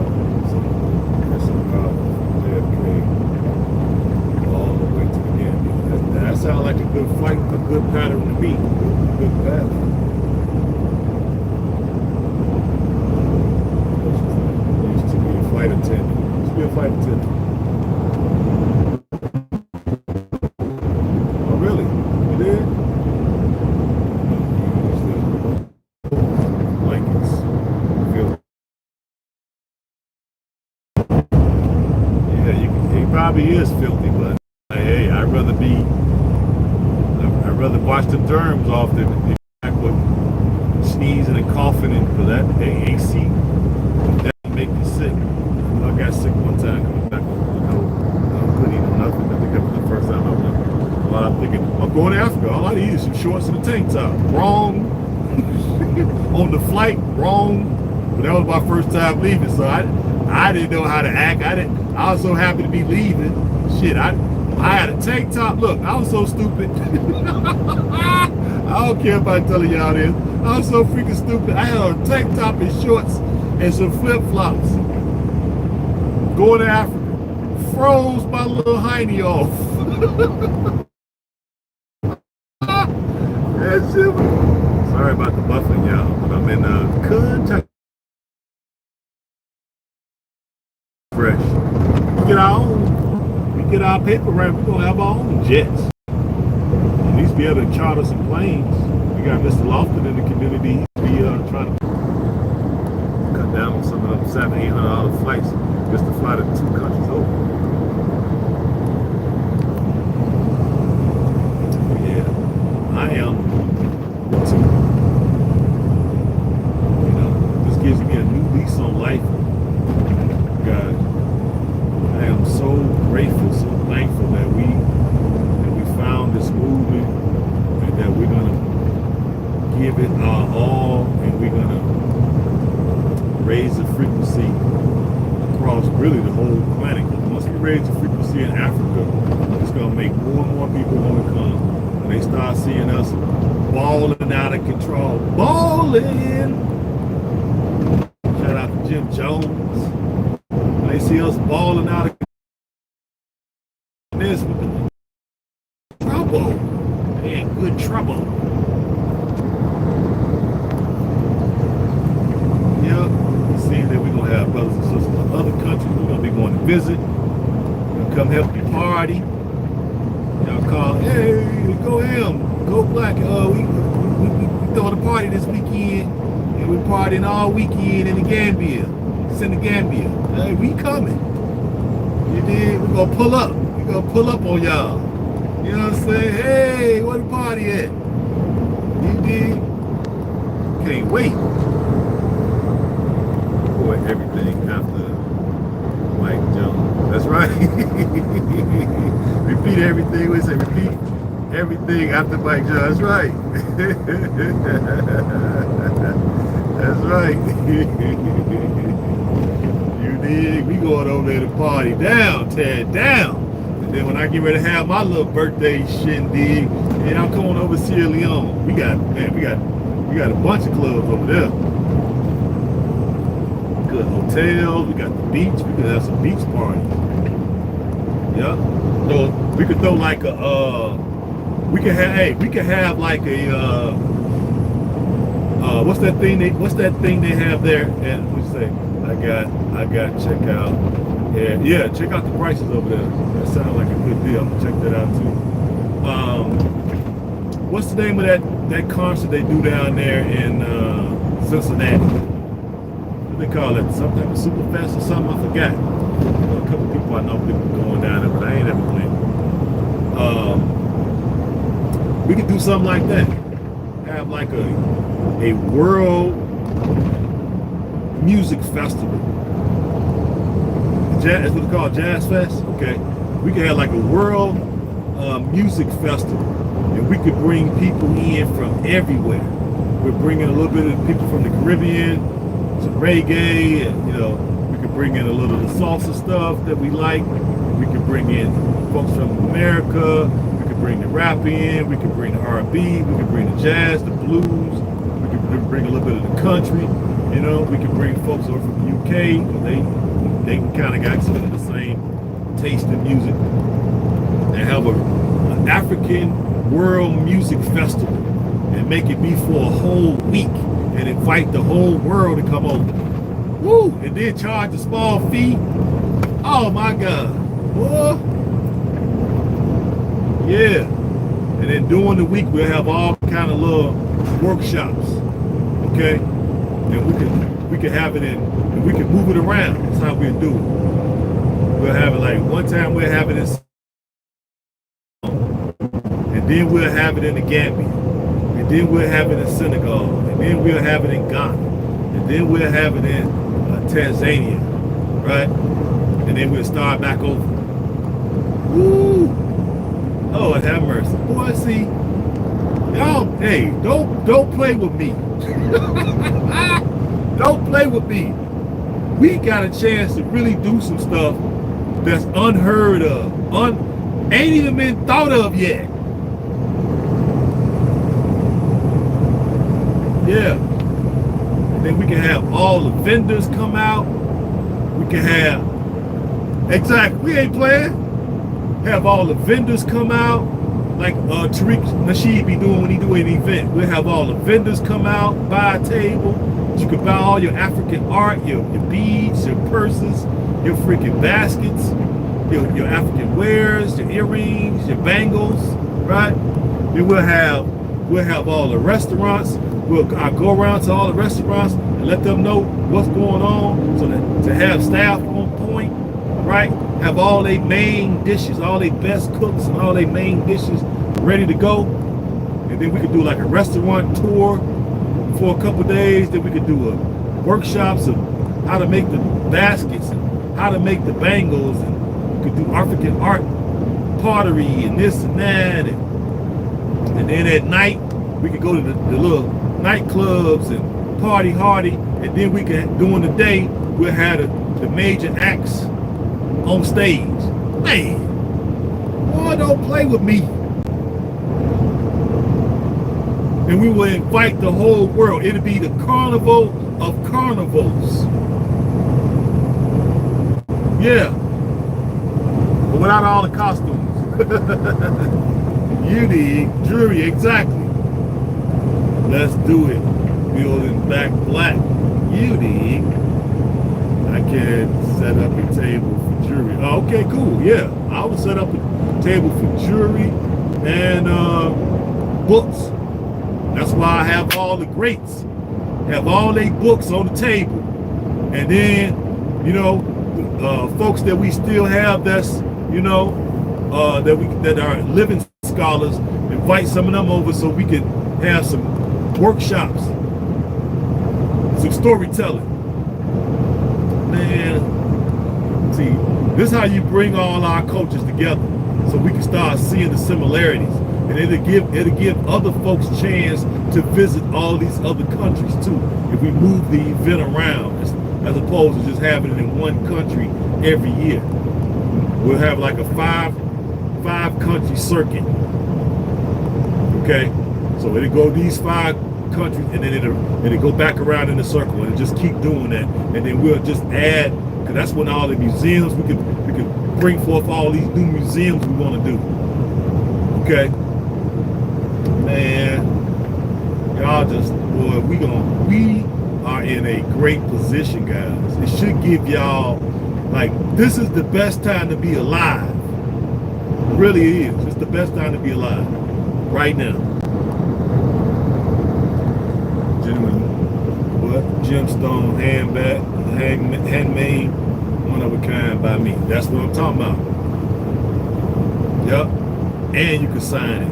Anybody writing wrote books, bring your books, have a book signing. Yeah. You can have live street performances, you know, by folks with your violin and, you know, all that little stuff. Yeah. And then maybe we could bring in a little, you know how you see the carnivals here in America? Maybe we got the little rides on the trucks or whatever. They ride from place to place and set up a little carnival for the kids. We could set that up over there. Charge a small fee, like section that part off, charge a small fee to get in the gate, and then charge a certain amount for them to ride the rides. So they can have little, you know, spin the bottle games and shoot the water gun in a clown mouth and blow the balloon up. You win a prize, and throw the little hoops on top of bottles. You can win a prize, and shoot. You can shoot the 3-point shot basket, win a prize. Man, don't play with me. We good over here. We good over here. We go to the National Corvette Museum over there. I wish I had time to stop. I was sure like to go over there and show y'all. One time I'm gonna come through here and I'm gonna find a place to park and I'm gonna go through that museum and I don't think they're gonna let me film it, but I'm gonna film it until they tell me otherwise. Like, hey, I didn't know, man. You know what I'm saying? Shit, I'm sorry. These are the type of things that we have the power to do. Okay? These are the things, and they had to put a fusion of money into those economies because all the hotels will be booked, all the restaurants will be booked, all the gift shops, all of the art, people selling art, all their stuff will get sold, right? Then we can do other little things, you know, have a little place where you got some zip lines and we got rock climbing. We can do the makeshift rock climbing thing. We could do dancing in the street. Right? We can teach dance, certain dance moves, salsa, this, that, stepper. You know, we can do stepping. Have somebody that'll teach that. Man, y'all ain't ready. Y'all ain't ready. Y'all ain't ready. Let's see what you said.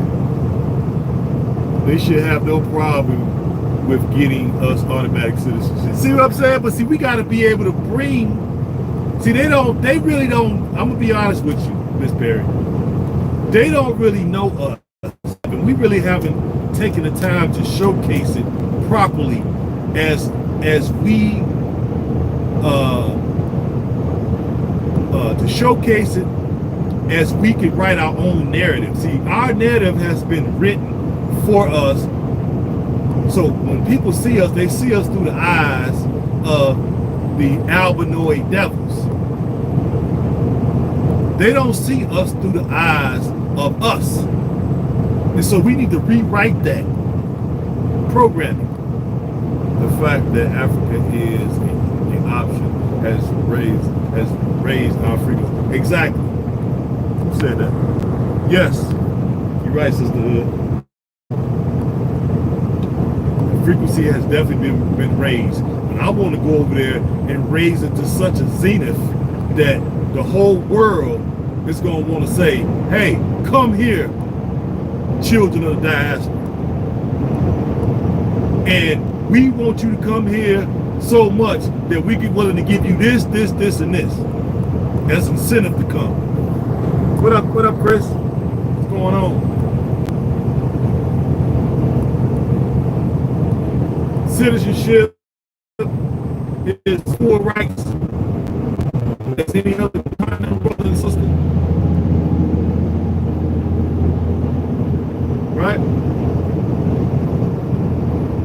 But we got to bring forth these type of things, because then now we can throw that in their face. Hey, we have came here and we have developed this African World Music Festival for one, and we have brought literally $2 billion to this country. $2 billion.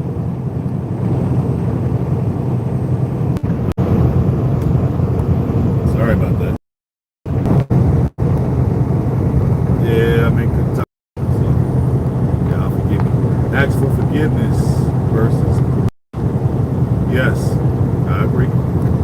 I'm saying that we show them better than we tell them. That's what I'm saying. I'm saying that we create such a movement. Wherever we go, cash follows. That's what I'm talking about. So I'm saying that we did like an African World Music Festival and make it be for a whole week. And then we bring in dance and we bring in beads and pottery and this and that, and all this type of stuff. If we bring something like that to one African nation, man, it might be a couple $1 billion infused into that economy.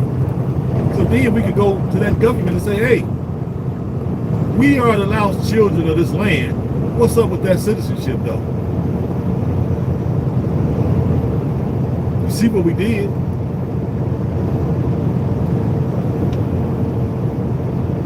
Okay?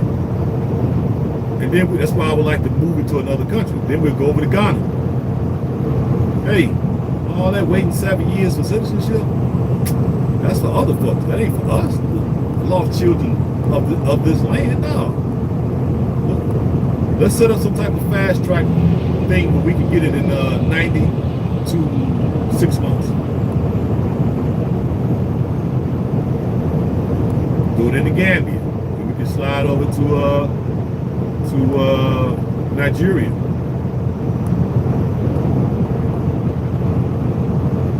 That's what I'm talking about. Wherever we go, the money goes. That's how we want to be. Yeah, we know we got a historical claim, and we were denied our birthright, our language, our culture, our food, our mores. I understand all that, but we're dealing with some, leadership that might not be aware of what we really went through. So now we get to tell our story, and at the same time, we're bringing money into the country. Man, y'all just don't get it, how much power we actually, after organizing something that powerful, guys, we can literally sit down with the heads of state as if we're the heads of state ourselves. Because they're going to know who had enough on the ball to organize such an event to bring in music acts from all over the planet. Who was able to set this up? Who thought of this? Who was the brainchild? And that's going to give us a much bigger bargaining chip to get other folks their citizenships. Man, please. Yeah, they going to be in trouble messing with me. I can tell you that right now. I can tell you that right now, guys. Just give me a few more, you dig, time, little clicks, the time, and boy, I'm going over there to knock them doors down for the future generations. I'm enjoying what I can enjoy myself, but I'm knock that door down for future generations. My name could be etched somewhere as one of the people who helped pioneer this thing. Garvey started it. A few folks around his time, before him and after him, we're going to be the ones to actually see it come to fruition. Yeah. We're going to actually see it get done. That movement for this take off, guys. Yeah. We are going to be and doing something around what we already do. Like, what's up? What up? What up? Man, I've already been going 2 hours. Jackie just showing up. Just like Go Black was saying, let's see what you say here. Africa Repass have a book out about starting a business. She is Jamaican living in the Gambia. All right, shout out to the sister. Check her out.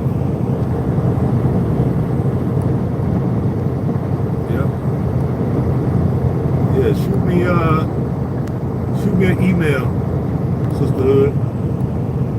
GoHamTrucking@gmail and put that sister's information in there. So that way I'll look at my email when I get off here. Other than that, I'll probably forget. And then go look her stuff up and just kind of go through her stuff and just along what we need to do and know. And I'll make sure I start shouting her out and talking about her stuff. Because I'm out here just to provide you all with information so we're going to benefit from this stuff as we get over there. Because there's so much for us to do. There's so many different things we can do. There's literally thousands of things we can do over there. That's not there now. Okay? That's not there now. Okay? I ain't really see no bowling alleys. I ain't really see no skating rings. Right? I ain't really see no dance like ballroom, salsa, and stepping, and none of the other dances that like we do here. You don't see none of that there. Okay? It's all kind of stuff that we can introduce to these countries to add value and create jobs and create money, income for ourselves and for folks who come into that business. Just unheard of, right? For you musicians out there, I ain't see nobody over there teaching piano. I ain't see nobody over there teaching tap dance, right? For you people that's in the talent, in the music, I ain't see nobody, no voice coaches. I ain't see no ballet. Okay?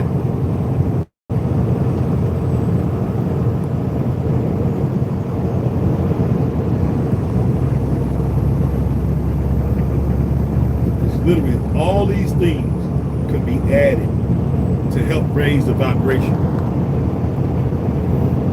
They would lose their minds in Africa if we had bowling and skate. That's what I'm talking about.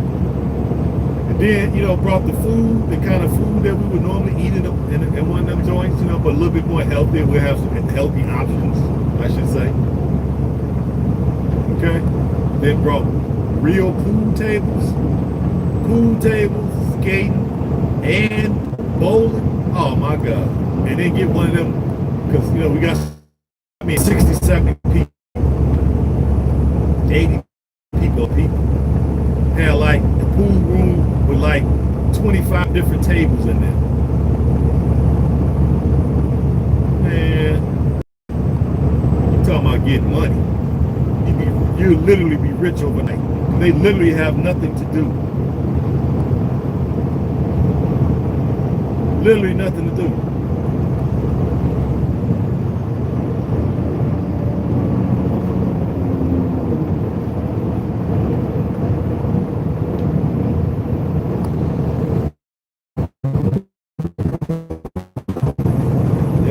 Literally have nothing to do. I'm ready to get it here and listen to it. Me too. I'm ready to get it here just telling y'all. These are the type of things I'm thinking of. That's why I was saying, like, we shouldn't be sitting here nitpicking with one another, this or that.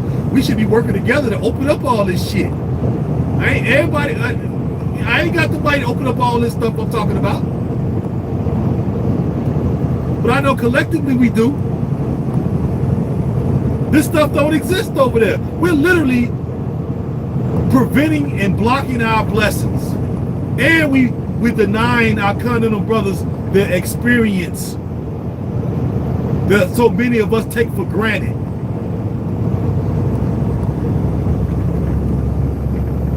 Okay?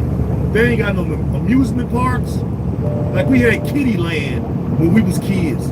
You guys from the Chicago area, you probably remember this, because I'm sure you all been to Kitty Land. That was your dream as a kid, to go to Kitty Land. You was somebody as a kid if you went to Kitty Land or Old Chicago. Now tell me who remember Old Chicago. Well, we had an Old Chicago, an indoor amusement park with AC, or a water park. Oh my God, if you bring a water park, you would literally lose, they would lose their mind if we brought one of those, the water park down there in Orlando, one of them, where you could, you got the wave thing, machine and all that. Oh my God, guys.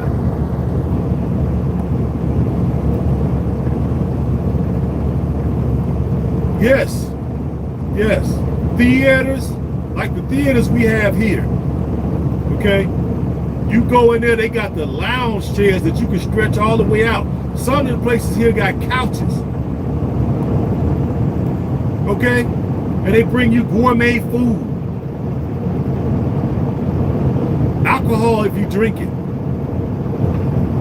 They got a smoking section if you smoke cigars or whatever. Give you that whole experience. They don't have that there. Well, y'all, man, I'm telling you, the only thing stopping us is us. That's the only thing I can tell you. That's why I'm advocating that we move together in the same community. Start a community. We're not trying to be on no elitism BS, because we plan. A lot of us will be intermarrying into certain tribes that's there already. We're gonna be intermarrying. We're gonna be cool with the kings and cool with the chiefs and cool with the paramount chiefs. We're gonna be cool with the politicians. I'm just saying it due to the fact that we could be in proximity and learn to trust again, learn to look at ourselves as a village again. So now, when a brother like me, Brother Rakim, come to you and say, hey, I'm the business brain of the community. We need to stop these shenanigans.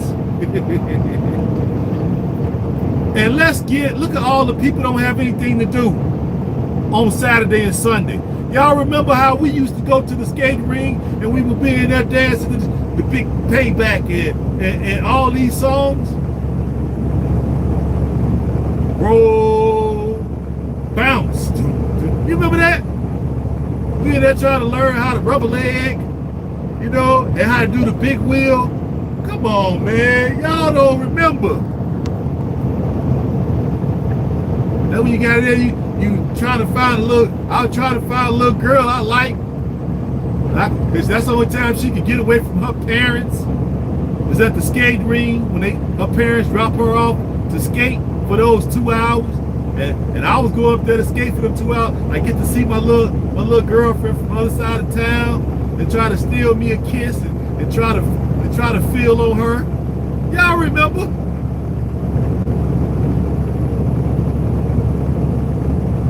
Well, our brothers and sisters on the continent have been denied these experiences.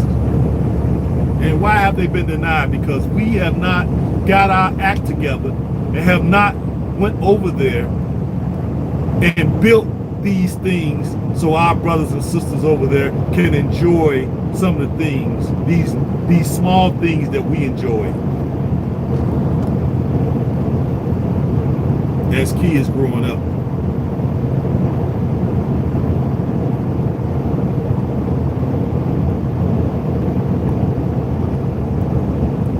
Telling y'all, this is what I'm talking about. So we move in the same area. So when I come to you and say, hey, let's open up a skating ring, bowling alley, pool hall, /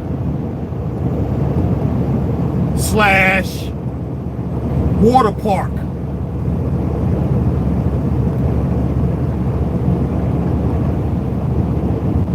I need us from the community to put forth the money so we can get this done, because there's no banks gonna give us no money for this. In order for us to get something like that built in Africa, we will have to fund the whole entire project out of our pockets or purses.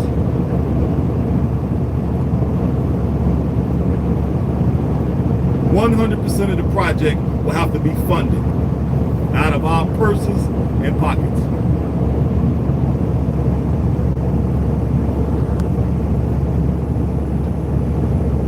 And I guarantee you it will be a success. Guaranteed you. After 1 year, we probably have to build 10 more facilities like that in the same country to accommodate all of the people, because on the weekend they literally have nothing to do. Literally. So what do they do on the weekend? They go to the beach.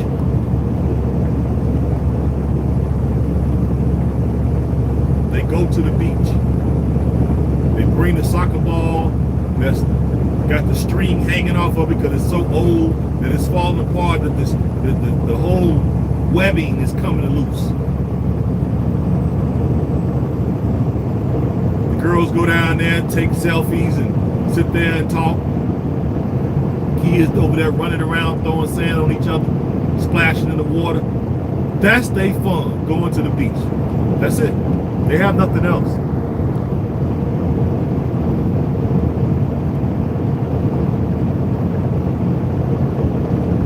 All right. So now my connection is too bad to stay on the line. Catch y'all next time. All right, you can catch the playback too.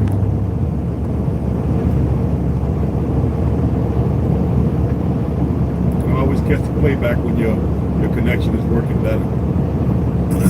But yeah, like right now I'm passing this thing here. It says Dinosaur World, exit now. Over 150 life-size dinosaurs. Yeah. Build a museum like that. Yeah. They had the schools bring busload of kids to the museum. They have to pay a small fee to get in and provide them with lunch. Like we used to have. Do a science and industry museum of who built what people built what in science, in technology.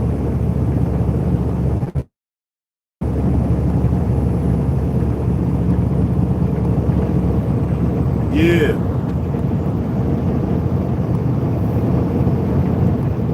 We got a lot of work. That's why, if you notice, guys, I've been saying we have a lot of work to do.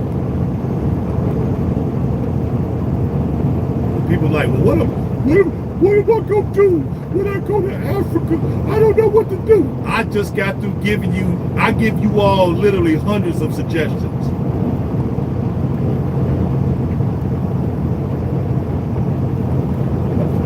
And you can't sit up here and say that ain't nobody trying to help. Ain't nobody, hey, you got no solution. I give you solution every time I open my mouth. I'm not trying to sit here and hoard all this. I want to see other people do it. Go to whatever country you going to and do it.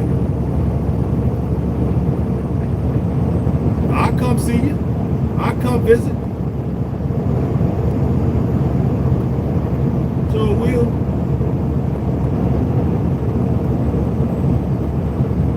Think too narrow. I think we just think too narrowly because that's what we've been, you know, we got this culture, that schizophrenic culture that we live in.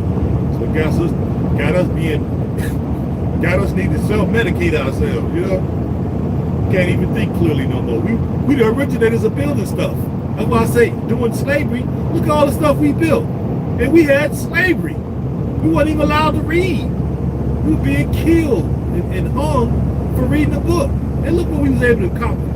Now here we are with more freedom than we've ever had. And now we're saying literally, what can I do? What? What? What can you do? Oh my God. Man, y'all, boy, we blocking our own blessing. Our brothers and sisters on the continent have not experienced half of the stuff that we have in these last couple hundred years.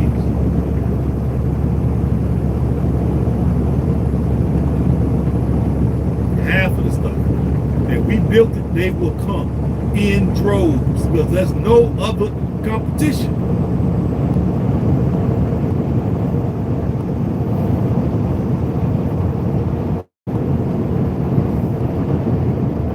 Ain't nothing for the kids to do. Ain't no playground. We can go over there and just do something as simple as build playgrounds with swing sets and monkey bars and a sand pit, a baseball diamond, basketball hoops, and a soccer mixed with a soccer stadium or a soccer field. And that field double as a baseball and soccer, and it can double as a football, American style football. Basketball rims, monkey bars, some swing sets, That's not everywhere in the country, in the countries over there.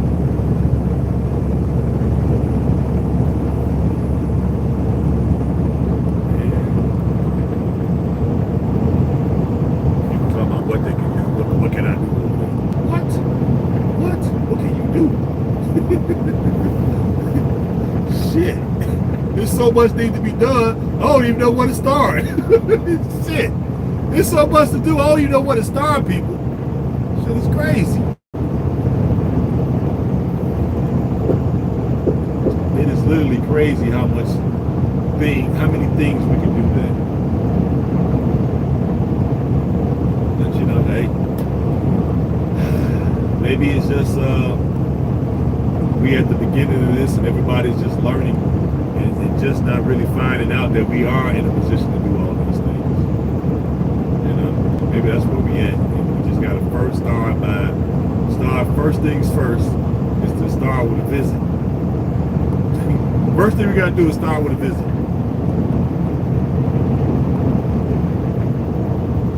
Okay? And then maybe we can see and other things. But once you get there and actually don't see none of this stuff, then you'll be like, yeah, I see what H.A.M was talking about now. When you see the young folks just basically just sitting around just talking. They're very sociable. But they got us beat on that now. They sit around and just talk to one another. That's their form of entertainment. So I might want to work on a few of those projects. Definitely. Bowling, pool, and skating. Oh yeah. And a water park. And a water park literally will be off the chain. And like a park, like we got our city parks with a swimming pool, Olympic size swimming pool. And inside the field house, it would be like board games. It'll be chess, checkers, Connect Four, ping pong, table tennis. And hundreds, we could literally create hundreds of jobs. Thousands, we would literally be creating thousands of jobs. Still waiting on an African ancestor. Said that. Yeah, I know, you might have to call them and bug them. I bugged them for a minute for mine. You can email them and bug them. I think I'm gonna wait another week or two, and I'm gonna start bugging them about my paternity side. Yep. I mean my paternal side. I said paternal. My paternal side. I already did my paternal side. I'm gonna give them a couple more weeks, then I'm gonna start emailing me bugs. A couple days a week. What's happening? I need to know my information. Content for my channel when people want to know. Yeah, start emailing them. I know when I did the other side, my other side, when it got close to me going to Sierra Leone, I started emailing them, and then they got it to me. I emailed them 3 times, and then the following week I got it. Got the results. Try doing that, sister. Yeah, but we literally be creating millions of jobs over there just with us doing the things that we kind of taken for granted. We grew up with. We don't really have a lot of that stuff now, but we grew up with it, and a lot of that stuff that we could bring over there now. Okay, some stuff that to us we don't even look at that stuff, but over there they don't know it, they don't do it. And if we brought it, they would do it because it's like, there's nothing else for them to do. I've seen the kids. Their idea of fun is go to the beach on the weekend. Saturday and Sunday. That's what they do, go down to the beach. And they literally be on the beach. In the Gambia, they going to be, school lets out, the kids will be on the beach in the thousands. literally thousands of them. I showed a video showing. If you go back and look through my archives of videos, I show you all the kids going to the beach that day. That's where they was going, and the police was, if you was like under a certain height, they wouldn't let you go to the beach because people might be trying to like sneak something to drink. Somebody might be sneaking some funny cigarettes. So if you were under a certain size, the police were there in your path, and they would make you turn around. And it's on my video.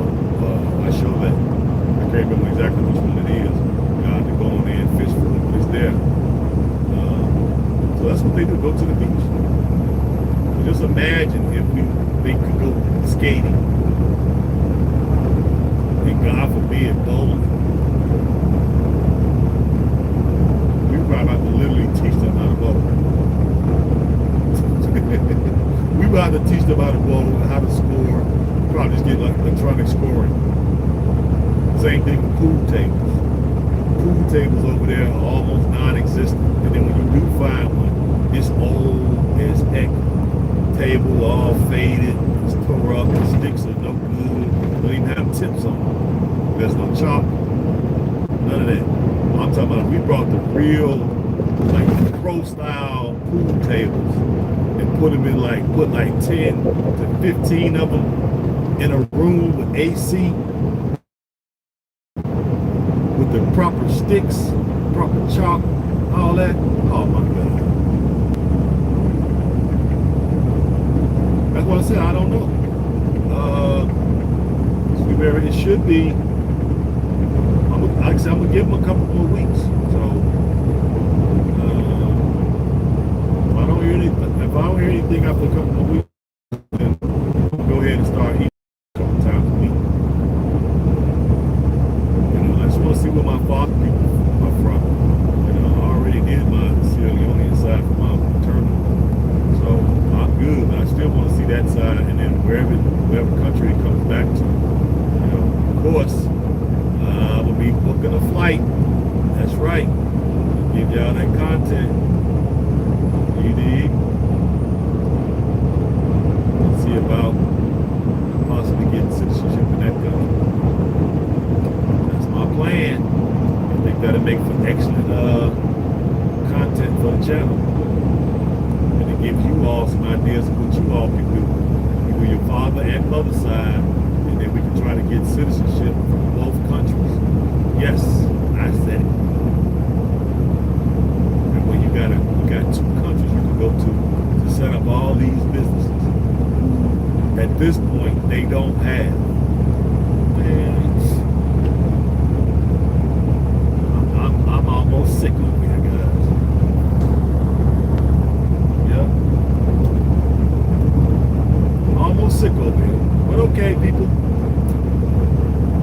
Submit the end of April.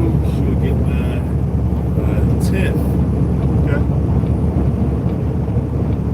That's why I say, you can always start emailing them early. You gotta wait till the 10th. Wait till next month, start emailing me books.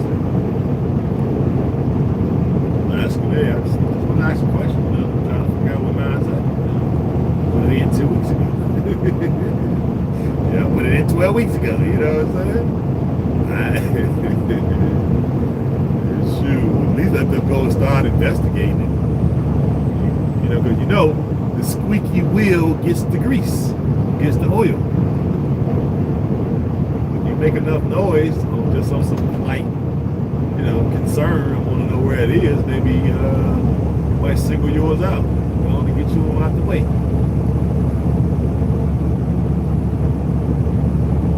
I think that's what they did with the one I did. German side. Yeah. So go ahead and do some housekeeping and let y'all go. Might come back later. I hope people are putting in for their ancestry, the African ancestry, and now you can also do 23andMe. And if you share a genetic match with one of the 16 tribes is in Sierra Leone, you are eligible to apply for your citizenship to that country. We are currently doing 2 homecoming pilgrimage to Sierra Leone. One is in December and the other one will be in April. So get your money ready. It's $4,900. And in addition to that, you need to bring a little extra cash with you. The $49 will cover your flight to Brussels, and from Brussels to Sierra Leone, it will cover when you get off there, you don't land right in Freetown. You land at I forgot the name of that, what airport it is. And we need to get our luggage there. You got to take a COVID test, so it's $80 for that COVID test. Take it right there at the airport. Then from there, you got to take the bus, this is going to be covered, to the ferry. Then you got to disembark from the bus. You got to get on the ferry. It's a 40-minute ride on the ferry to the city of Freetown. And Freetown translation means freedom. Yes, it's a spin off of the word freedom. And then you can disembark from the ferry, and then you catch another bus, which is going to be paid for your fee. And that bus will take us to the hotel. The hotel, you get your room. It's 2 persons to a room, unless you ask otherwise. Okay? And people are like, oh, I don't want to be in a room with nobody. But this is a chance for us to bond people. A village. So it's okay to be in the room with another person, because chances are it's their first time in Africa too.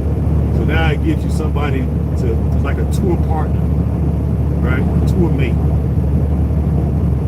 So you all can share your experiences, and you got somebody to talk to, blah blah, chop it up about your experience. I've only had good experiences with the people that I've shared rooms with, and I would not trade. And sometimes I stay by myself, but majority of the time I stay in a room with somebody. So it's not a problem. And I'm still cool with all of those people right now to this day. Still talk to them. And I'm glad I stay in the room with them, because I've learned more about them, they learned more about me, and now we are brothers for life. For life. Then all 3 meals are included: breakfast, lunch, and dinner. And all of your beverages are also included. That's your water, that's your juice, that's your tea, that's your coffee. The only thing it's not is alcoholic beverages. That's on you. Okay? You're going to be staying at 5 different hotels, so the meals are going to be covered. So those hotels will be covered. You're going to be on an air-conditioned bus, you're going to do city tours, and go to the different provinces in that bus, and that is going to be covered. We will also have a tour guide on the bus. He's very knowledgeable. I've met the brother. He's a very good brother, and he's going to be narrating all of the significance of certain places, certain statues, and certain events. Okay, all of our excursions are also included with that. That's all the museums. That's the islands that we're going to be going to, right? Those will be also included in your price, right? And then we will be going to, I'm trying to get over. Then we will also be going to the Department of Immigration, where you all will be filling out your forms and making sure the forms that you did send over are correct. You will also be getting fingerprinted, and you will also be getting your picture taken for your passport. And you will be put into the system, and your immigration papers will be processed and approved to get you all to become citizens. So that's an half a day process. We will also be making a pit stop at the bank, so you all can open up accounts at the bank. Okay? We will be leaving there, and we will be going for shopping for souvenirs, right? At the big market. We will be eating at some of the restaurants around town, so you can get a taste of real Sierra Leonean food, cuisine, dishes, right? I'm talking about, man, some Then from there, it's going to be culminated by the fact that we will be meeting at the State House, and we will be meeting with the ministers, immigration, cultural affairs, and tourism. Get to meet these people face to face, shake their hand, take pictures with them, and talk to them. So get your elevator speech ready. And then we will be attending the passport ceremony, and where President Bill will hand you your passport and give you a few seconds to take a photo op with him, and he will normally give us a good speech, welcome you to the country, and basically letting you all know how important this work is we're doing, and what you can expect from Sierra Leone, and what Sierra Leone expects from you. You have to take an oath of allegiance, or a pledge of allegiance to the country, and to defend the Constitution of Sierra Leone. This is a big deal, people. And people try to tell me, oh, getting citizenship is nothing. What? What? Blasphemy. It's very important. And if the president has time in his schedule, he may decide to invite us to the Presidential Lodge to have a luncheon. If he's available, he might invite us to the State House, to the Presidential Lodge for a luncheon with him and the First Lady. Now, I was privileged enough that he had time, so I was able to go to the Presidential Lodge and had lunch with the President, the First Lady, and the Minister of Cultural Affairs, the Minister of Tourism, and the Minister of Immigration. I got to break bread with them. I was so honored. My face was about to break. I was smiling so hard. This is a big deal, people. Okay? This is what your $4,900 was going to cover. Outside of that, you bring a little extra monies for your COVID test. It's 2 COVID tests. One when you enter the country, and one when you get ready to leave the country. $150 combined. You need a one-way visa to get into the country. It's $90. And of course, you got to pay for your passport, which is $120. Small price to pay to have the trip of a lifetime, and as well as get your citizenship. Can't beat it, people. So, get those prerequisites together. Your African ancestry, get your passport from the damn America, and get your criminal background check, get your 2 reference letters. Also, I've been meaning to say this, so let me say it now. I would suggest everybody go get that yellow fever shot, because that's still a real thing over there. You have to call passport services in your home state. Passport services. They are the ones who usually can point you in the right direction on where to take that yellow fever shot. That's the only shot that you have to take. That's the only one that's required by most West African nations. Now, lately, since this C-19, they haven't been asking to show proof that you have your yellow fever card. But now that things are going back somewhat to normal, they may start asking for them again. So I would suggest that you take it. It's about $100 and so dollars. You only have to take that. You need nothing else. That's the only thing they ask you for, is the yellow fever card. So you don't need nothing else. All you need is yellow fever.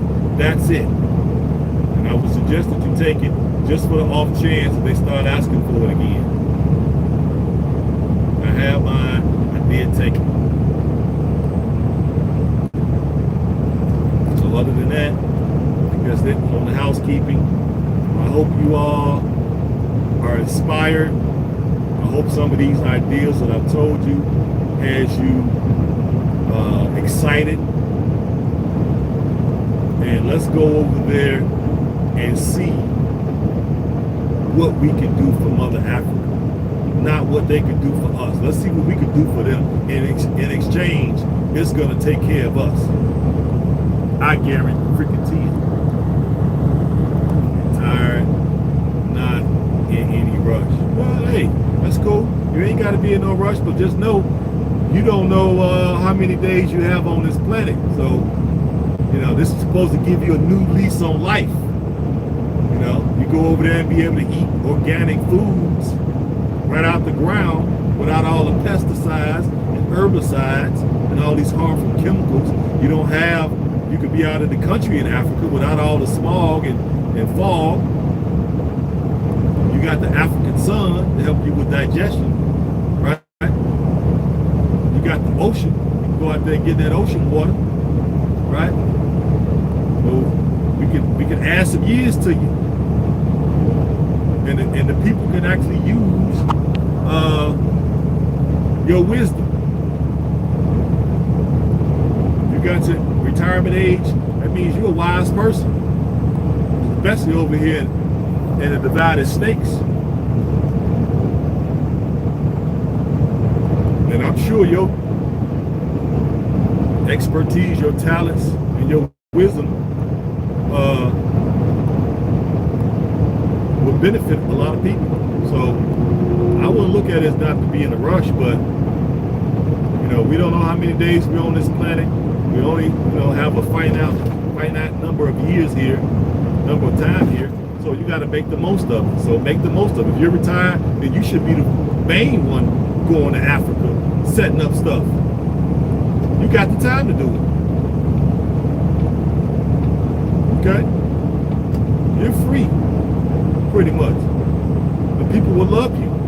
They respect seniors. They respect elders over there. You get much respect over there. You don't get that much respect here. These divided states. But over there, you get much respect. You're highly respected. And if you're giving a value to the people, oh my God, you're damn near worshipped. You're not worshipped here. Here, basically, get your old self out the way. Get your old self out the way and go somewhere and sit down. Over here, I say I'm lying. You know it. They don't value. We don't value the elders in this country the way we're supposed to. What do? So they get to where they stumbling over their words or can't walk right or whatever, falling down. People stick them in the home somewhere. Is that what we do? We've already covered that. They open up all these senior places all over the country. What do you think they're opening them up for? Shoot. And they stick us in them places and forget all about us. You know what it is. But okay, folks. Hope that's inspired you all. I'm going to jump off here. I took care of all the housekeeping. And if I see anything interesting later, I'll come back. If not, shoot y'all something tomorrow. So y'all be good out there. Take care of your health. Start going to the gym if you don't have your gym membership. Start eating better because you're going to do a lot of walking over there. Turn right at the stop sign. Get ready. Then take the first left. You're going to do a lot of walking, so get ready. You should be going to the gym. You should be doing some type of exercise. You should be fasting. You should be drinking more water, right? You should be doing more, putting that app on your phone so you're doing more walking. You can get ready to go over there and really enjoy yourself, right? If you're on medication now and all that, just start getting ourselves prepared. So when you get over there, you're going to really keep this regimen going. And then we're going to get you all off that medicine. Come on, let's go. Get you all off that medicine. Off that synthetic medicine. With your organic beans on synthetic medicine. Yeah, right. But never mind me. But y'all know I love y'all. Hope y'all are inspired, so we can go to this African continent and become the kings and the queens that we're supposed to become. Right? So until next time, my good people, y'all know I love you. Peace and Black Power.